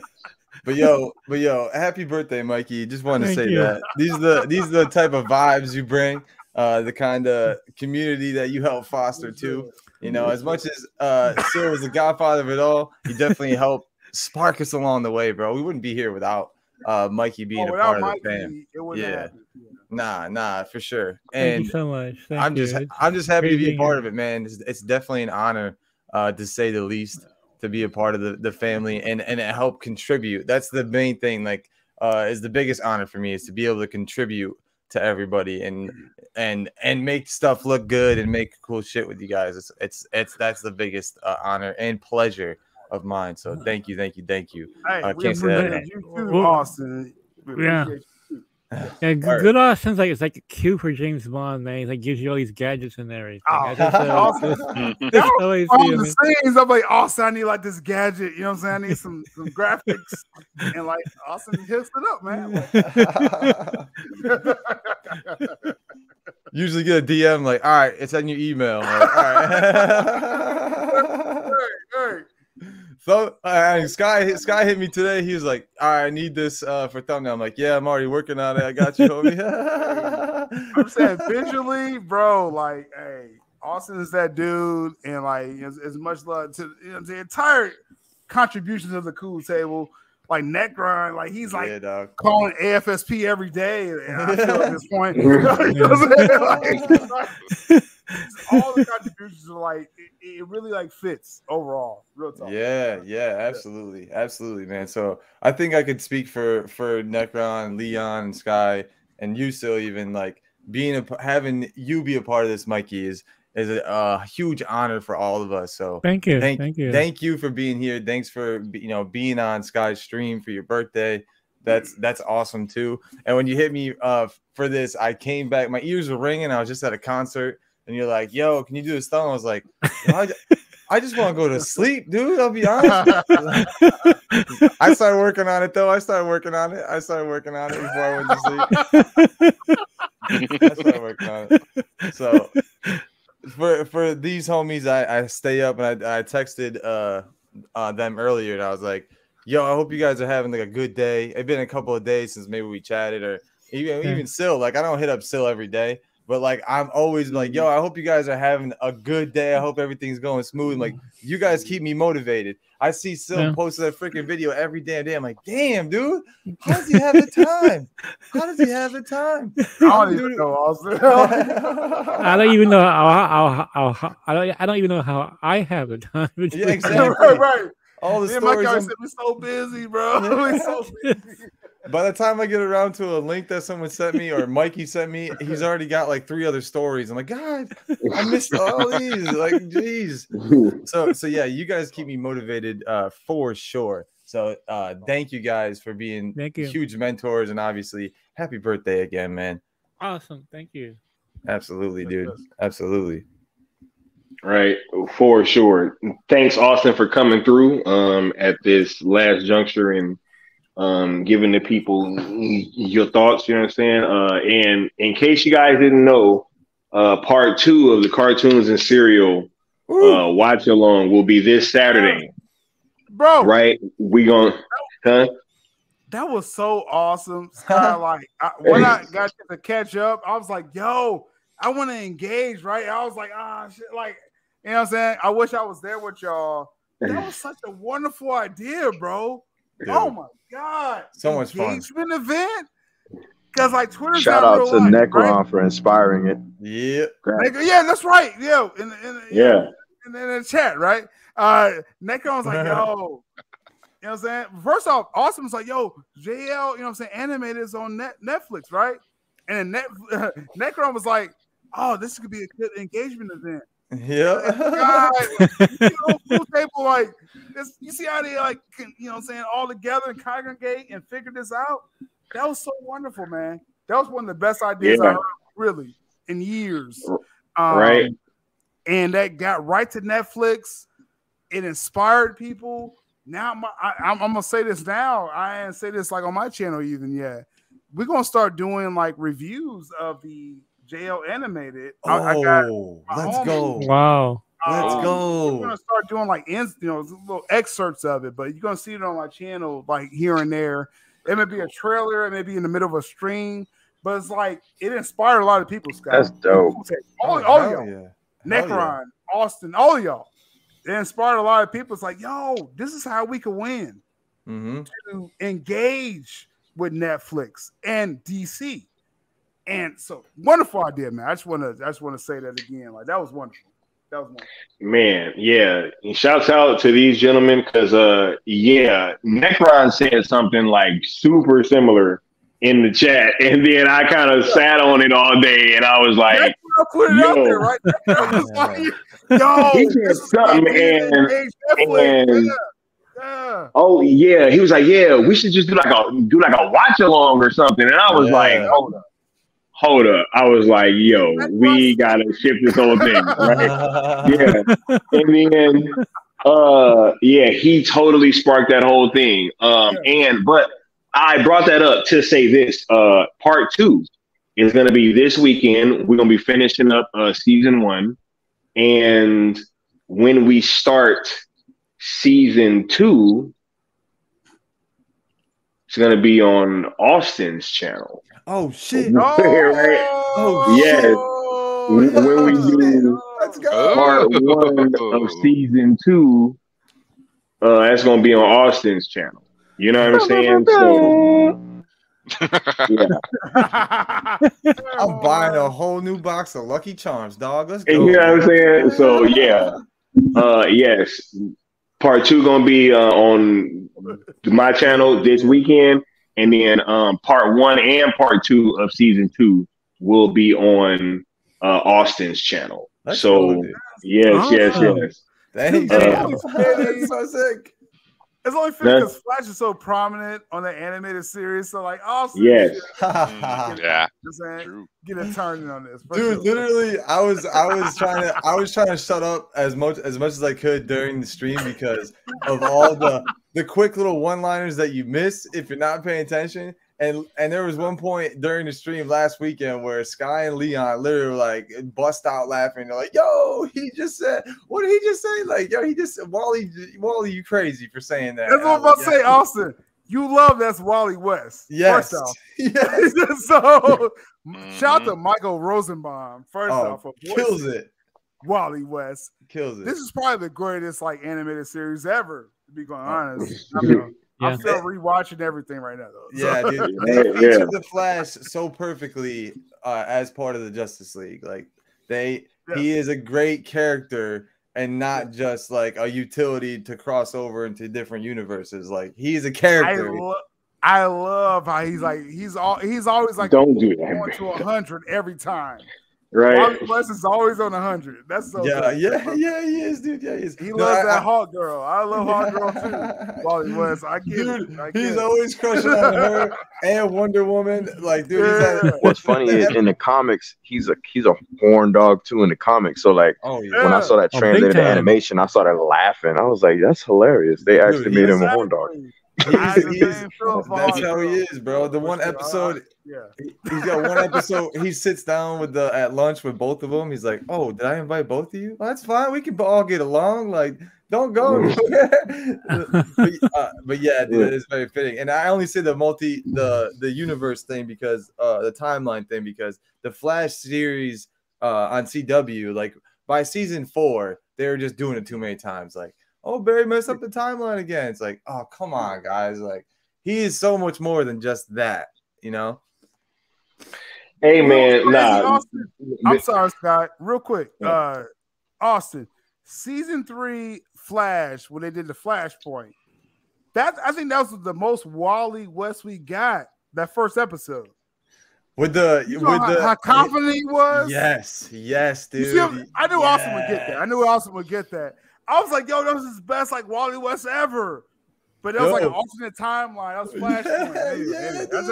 Flashpoint. That's why it couldn't work in that series. They needed Barry to be like not confident. Like they couldn't have When you have confident Flash, dude, he just runs shit. He puts reverse Flash in a cage.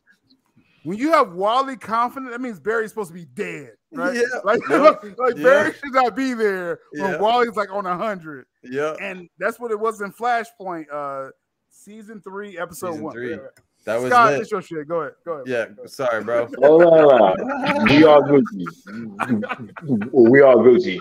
I just wanted to make those announcements real quick while Austin is on here and he's feeling good about us talking about the Flash movie. Right.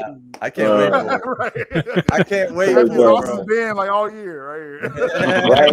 Yeah, because look, Austin's been super worried that like this film is gonna be taken over by Batman, and it's not the case. It's literally a Flash movie, bro. Like it is.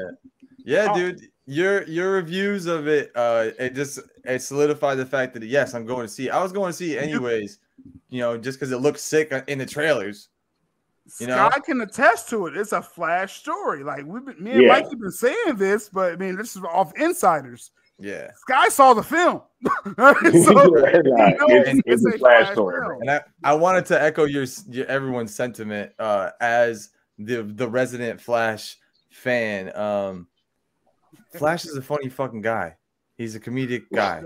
He's comedic relief in everything. Even Barry, even Barry. Barry is hilarious too, dude. Yeah. There's some comics where I've literally belted out laughing. I was like, oh, Barry, like. Did not expect you to say that right there, but dude, that's hilarious. And that's what his movie. I expected his movie to be funny. I expected it to have some serious moments, but also to have very funny moments as well. It sounds like they hit. There's some heavy moments in this movie. That's what I'm saying. So like, for everybody saying like, oh, it's too jokey. There was some heavy moments in this. Yo, you tell me that Man of Steel flashback wasn't heavy, bro? Sky, like y'all ain't seen it. That shit's heavy. I'm questioning. Did they see the film? People saying like, I'm just saying. No. It sounds like the stakes are high throughout the entire film. I'm just saying. I'm going up my homie here. He's seen it again. I'm just going over inside shit, right? Sky saw the film. I didn't nothing else when Sky said. Yeah, so I had to echo your sentiment, and even the whole Clooney thing, and you being right too. So, yo, you're so accurate with your shit that I had to stop like listening to your Flash stuff because I want to see the movie and I don't want to have it all like poured out for me. Yeah, dude, you know what I'm saying? I'm glad that you said like, oh, this is spoiler territory. I'm like, all right, well, I gotta sign off, homie. Like, you know what I'm saying? I don't want to know exactly how Henry Cavill enters the film. You know what I'm saying? I want to kind of be surprised. But I can say you're so accurate. That's the only reason why like I can't be watching everything. So if people question the validity or anything, like it's too accurate. It's too accurate, bro. It's accurate. The title, like the stream I just did early this evening, I had to change it to like it's bound spoilers because like we went in there. We went into spoiler territory. I had to warn people.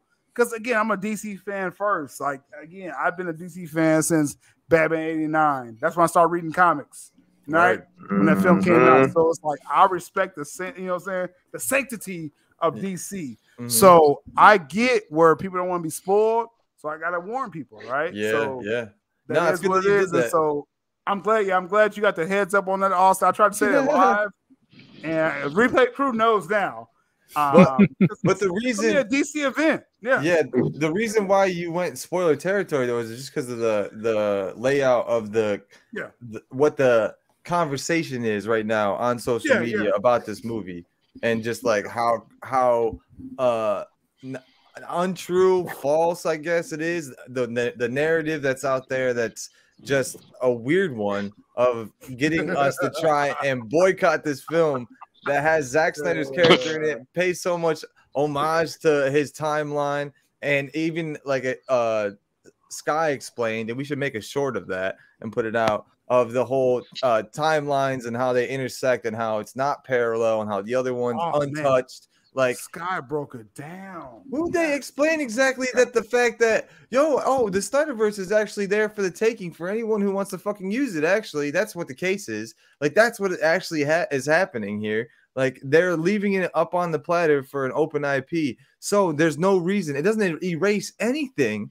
And that's the narrative that I've even been replied to. Like, oh, you're gonna, like Sky says, he was in the same mentions. You guys are gonna support a film that erases the Snyderverse? Who are you getting your news from? And when are you getting it? Are you getting your news from 2020?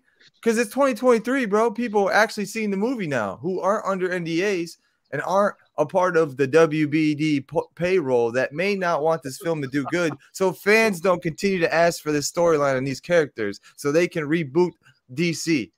Wouldn't that make a whole lot of sense if that was the narrative out there that we should boycott it? It would. So that is the whole entire reason why, go form your own opinions, listen to people who actually saw the film and are independent and don't have any actual affiliation, not an account saying that they're not affiliated in their bio, because that's probably, not true. But, just saying that. Just saying. Sky has there's no benefit for Sky to say, oh, you should watch this film. Like, how's that benefit Sky? I know Mikey got a jet in a bit. Yeah. I just want to say this real quick. That it doesn't benefit us to lie. If it would be way easier for us to say that this movie crapped on Zach's legacy and all, and just forget about it and just keep it going with #self. You know what I mean? Me and Scott talked about that earlier. It would be that simple, bro, to just dead the movie and keep it pushing. It's harder to tell the truth, which is that this movie respects the Snyderverse. Sounds like it slaps, bro. But yeah, happy birthday, Mikey. Thanks for having us on. Sorry for going on the Flash tangent there, but I had to give my little all good. All right. We respect that. Facts. We're going to get rapid fire Necron. You want to go ahead and say your last parts, bro, and then we'll get Still and then Mikey's take, and then we'll get on out of here. Hello. Oh, Austin coming in, tuck up everybody's time. Coming in late, Austin. What's up with that? I'm always messing with the timeline, bro. I'm always messing with the timeline. Don't you know by now? Yeah. You're late ass Austin. You the new one. Anyway. He took my nickname. Yeah, he got it. He got the crown. Anyway, happy birthday, Mikey. Thank you, buddy. I actually doing the show with you is like one of the funnest things I do in the week. I always look forward to doing it. I have a good time. We're gonna have a great time. Yeah, tomorrow is just gonna really gonna be one of those. Whatever happened the show, and it's gonna be fun. We're gonna have the chat involved a whole lot, and we'll just go along, and see what happens. Tomorrow's gonna be wild, I'm sure. Who knows where we'll fucking end up, right? What else, dude? I'm sold on the Flash. I was already sold on the Flash, but when the chosen one decided to tell everyone, the truth that he liked it, I was like, there you go. That's all you need. That's all I needed. I mean, I was already kind of sold. So, I bought these figures. I was like, hey, man, I want to see them. I want to see Batflick. I want to see Keaton. And then Sky's like, hey, bruh, you don't want to see the Flash versus Keaton, bro? You don't want to see the Flash versus Keaton? What type of DC fans don't want to see that? What? We can't spoil everything. So, I know, Mike, you got to get going. I spoiled everything, but go ahead, Go ahead. No, I'm just saying, man. I watch my channel more, man. Mikey rules, Sil rules, Syndicate rules, Cool Table rules, man. This shit's fun. Get that work. Shit's fun. I just have a good time, man.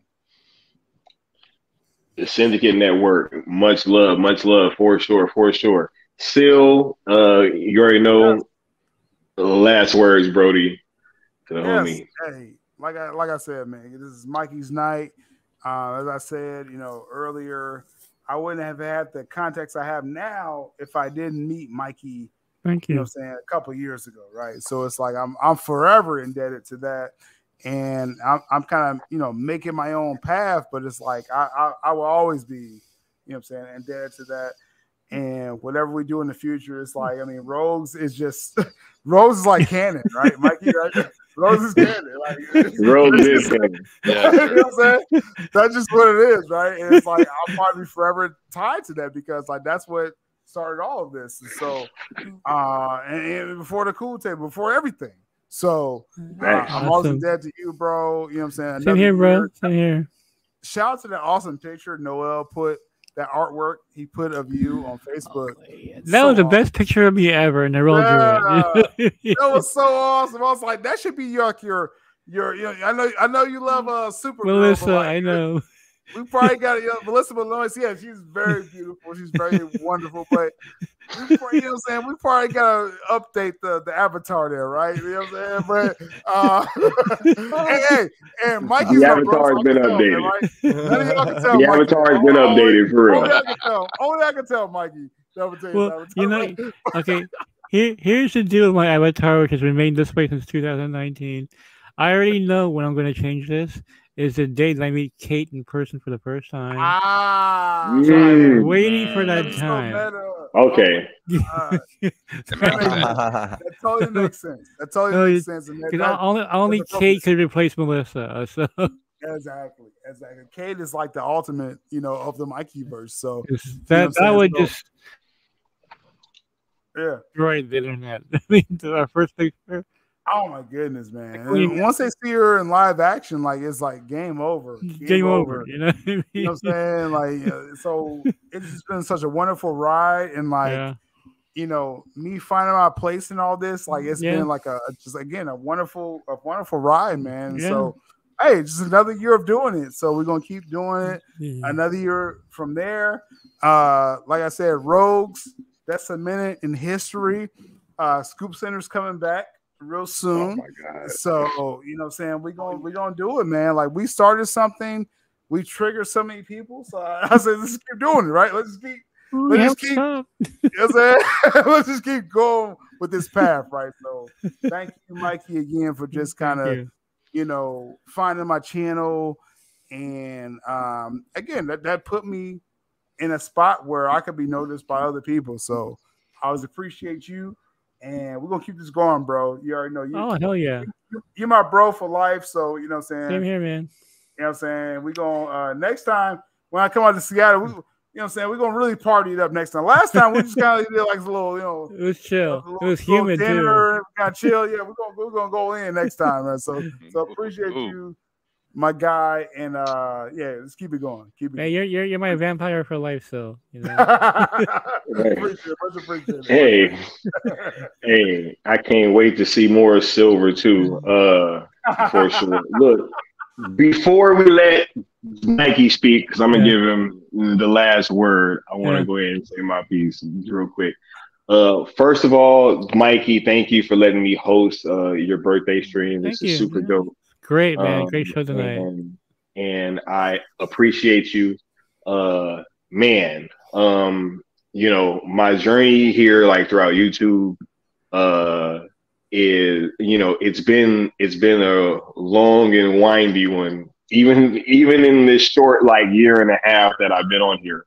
And I've always kind of said, like, there's been 3 people that have kind of like really like poured into me a whole lot, and it's been you, Seal, and Peely, like just all in different ways. And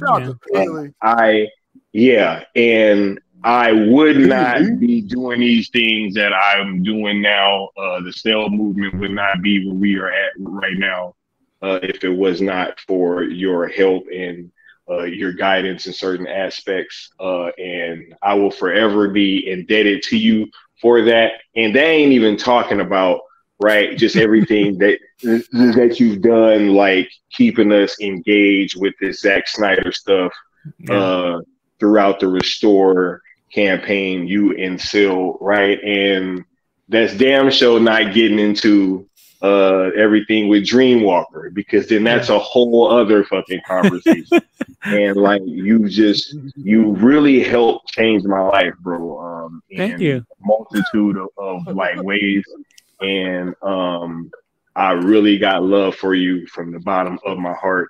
And thank you so much for sharing this stream with me and for doing everything that you've done, sir. So much you so love, much. and it's been a pleasure. So I'll let you have the last word. Absolutely. I tell you what, watching the Chicago Bulls in the '90s made me realize it's not about one person. That's a lesson I learned way back when. It's about a team, and we are a team here, and didn't expect it to happen. Everything just happened organically with us. Randomly, I was searching YouTube to see if anybody was taking up my scoops, and I found this man here, Sil Abdul. We had at the time, he had like 20, 30 views or something, Yeah, I remember the video too, Mikey. I was like, oh, this Mikey guy, he seems to be pretty accurate, right? I remember that. I remember the video. I added him on Facebook. I like to look for you on Facebook to find you, and to thank you for covering. There's no Geekosity back then. There's not even a page. Nope. It was just me posting stuff and other sites picking it up. And Sil and I just kicked it off really well from the very beginning, and the chemistry developed. Even though I was a Greg Berlanti fan, he was raising his eyebrows. I was like, yo, I'm not chill on that Berlanti shit, bro. Like, chill out, bro. Can we put that on my other channel, please? I remember we asked for him back with the first stream because Sil was like, "Yo, I vetted him myself. Yeah. Obviously, I encourage you guys to go look for yourselves and do your own research. If I gave him the links, Austin, right? You remember? Exactly. I gave you all the links. Yeah. And Mikey came on, and he had that first stream, and we were all like, "Yo, when's Mikey coming back, bro? That shit was hilarious. That shit was great. When's he coming back?" Yeah. And then you guys just made Rose it was born. Right. Because of y'all demand, like Rose was born. So And at the time, I wasn't even a Snyder fan. And I was the one who scooped the Snyder cut. But I wasn't a fan. You didn't like Man of Steel, Mikey. No, I did not like Man of Steel. Look, we were all like, hey, Mikey was an op, y'all.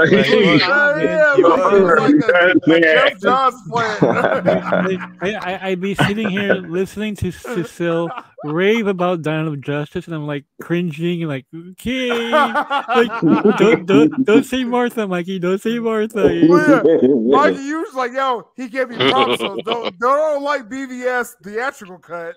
This black guy is giving me props. That's what you thought, Mike. I thought, yeah, what? Okay, well, he covers my scoops. I'll play along. Okay, sure. Well, yeah, I'm respectful of your opposing opinions, right? And then I scooped. That Snyder cut scoop was the most boring scoop I ever wrote. It's just like, oh, what a la-di-da, It's so flat. There's no emotion in it, So, your first stream with me, Mikey, real quick.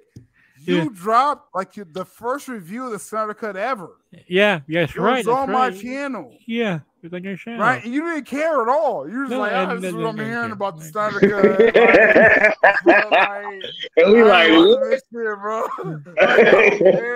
It's still like so excited. I'm like, okay, sure, whatever. Yeah, let's talk tell me more. That might have been the biggest. One of the biggest scoops Mikey ever dropped in the most lamest delivery. I haven't watched that yet. Like the first stream with Mikey on my channel. Yeah, and people gave me shit for that. Like, it doesn't exist, and like, I just didn't care about it. Like, okay, whatever, And it was right after I scooped that Andrew Garfield and Tobey Maguire were going to be in the next Spider-Man movie. It's like Snyder Cut, like followed a month after. It's like, damn, like Snyder Cut. No Way Home. That's like some equal scoops right there. That's some massive scoops right there. Massive scoop. And then I saw the trailer and I'm like, oh my god, I'm liking this trailer. Like, holy shit. I'm like, it's still converting me now? Is this what's going on? And then I saw the movie when it dropped. I saw it 4 times that first 3 days. I could not stop watching that film. Like, oh my god, I love this movie. Like I can sincerely love this movie. That black guy, and that is when Mikey truly became the GOAT, right there. That black guy corruption. He accepted Zack Snyder through the corruption of Sil Abdul. He made Mikey a cultist. Sil Abdul groomed me. Okay, I was groomed by Sil Abdul. Our little version of Scientology. You just confirmed something. Did we just confirm that Mikey watched the Snyder Cut? Was it four times in 3 days and couldn't get through the back and took months to get through the Batman once?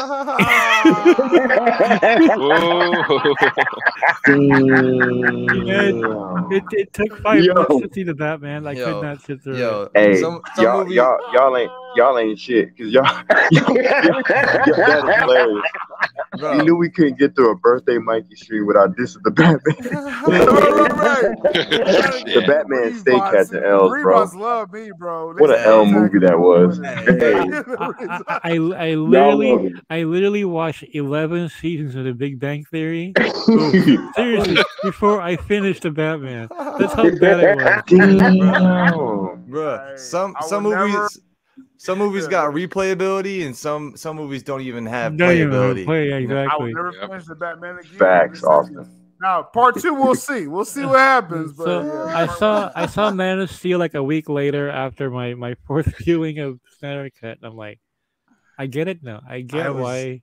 Yes. I get what Snyder was doing. I get why he was so popular with you guys. And I did an article on that. Like, hey, I'm changed my mind about Zack Snyder because I love 300. That was one of my favorite movies of all time. What a movie! And I just didn't feel his vision for DC though. I felt like okay, on his own, he's great, but then Man of Steel just like blew me away the second time around. I only saw it once in the theater, and that was it. And then the real banger was when I saw the Ultimate Edition of BVS, and I was like, yeah. Oh man. What Mikey, ladies and gentlemen, we got him. Remember, Mikey, my viewers kept telling you is that Mikey, watch the Ultimate Edition. Yeah, you didn't at that point, right? I did not. No, I was like, yeah, we were supposed to do that watch along, but you actually ended up watching it yourself. I watched myself. Yeah, I was like, okay, I'm gonna watch this again because I saw it in the theater too, and I didn't care for it, and then seeing it again, it's much more understandable film the second time around. Well, on the other one edition, I mean, and Zach's visuals just really got to me after his Snyder Cut. Like I understood everything about what he was doing. Zack Snyder has a very art school approach to superhero films. Yeah. But if you're used to the other way, it's kind of disarming, right? Mikey, thank you for saying that. I've been saying that type of shit for years. Art house, independent film style. Oh, he does totally. Delivery. Yeah. Thank you. Why, that's why it looks so cool. That's why he's got that look to it. But I think that's so sick that you even came out and said that to all of us. It was like, yo, I didn't watch Man of Steel. I didn't like it. And then you watch Snyder Cut and you're like, that was fucking sweet. I'm going to go back and watch this. And you did. And you're like, I get it now. And that's the thing about like, if you shorten that down to one movie, think about like a heist film, right? Like when you're watching it and the whole, first half and the second part of the movie, you're like, how does this even happen? How does this make sense? It doesn't make sense. And then you see how it all happens at the end and how it all comes together. And you're like, oh, and sometimes you got to go rewatch the first half of it to be like, oh, that's why they did that. That's why they did that. And that's kind of what happened to you, I feel like. Well, it is. And, I realized that Zach is an alternative filmmaker. And like, wait a minute, I've been like an alternative music fan for 35 years. What the hell am I not liking this movie for? Because the same kind of template is there. And I'm like, am I old? I'm getting old. It's almost counterculture. It is. And I realized that we grew up on a certain kind of film language, and we see film language that's different when we're older. It's kind of jarring to us, even though it's something that we would have liked if we were younger. That's the thing, It's like, and I called Zack Snyder the Morrissey of filmmakers, which is creepily accurate when he directed a Morrissey video back in '92. I had no idea that was his video. In fact, he wanted to make a Morrissey movie. I was like, what the fuck? Like, how did I pinpoint that by just watching his vision? Artists can tell other art, and that was organic as well too. That was organic that Mikey realized that. Yeah, that's what's great. And so I became a huge fan. Then I got aggressive in pursuing Zack Snyder scoops, even though my site was not getting any views from it. Sorry guys, I could not grip on Snyder. All the views that we got were MCU. Whenever we did a Snyder article, nothing. Spider-Man. It's all Spider-Man. Spider-Man, like No Way Home blew up the site because all my scoops came true. Like each and every single one of them. Every single article. Every single article was blowing up. Yep. Like holy shit, like 100,000 views and stuff like that.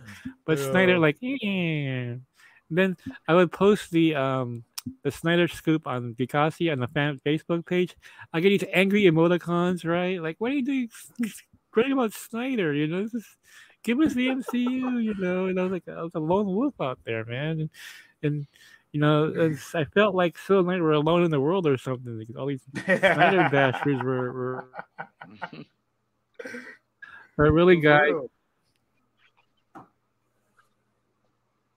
Off of your friendship because you guys really propelled me further. And I love being part of the syndicate because, we're all brothers here. But it's proof that if you want to succeed in this world, you need a team. You can't do it by yourself. And I love seeing each and every one of you flourish. Like the other day, this site did an article on Skiiwalker's, serial watch. I'm like, they're doing an article on this. That was so sick. That was wild, right? That ruled.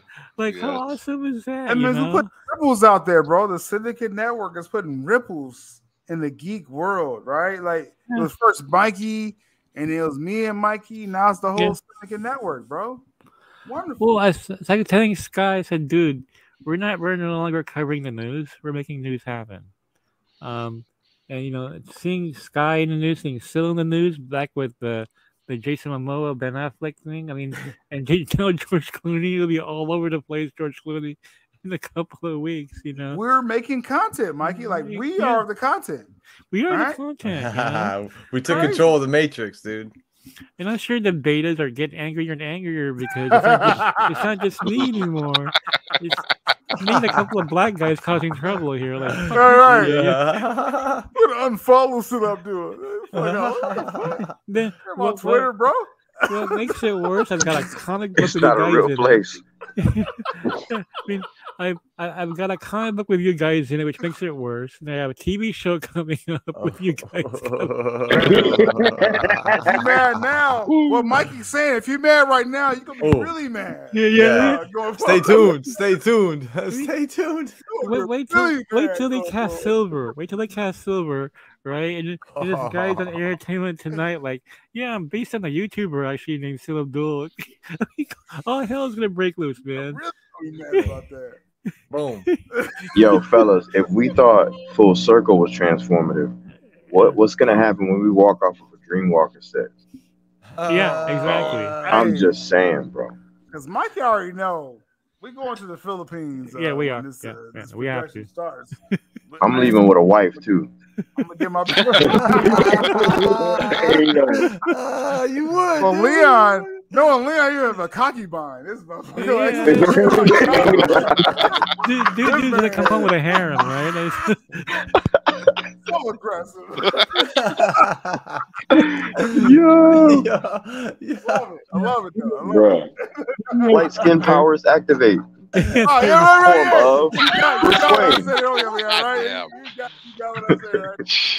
Form of Bruce Wayne.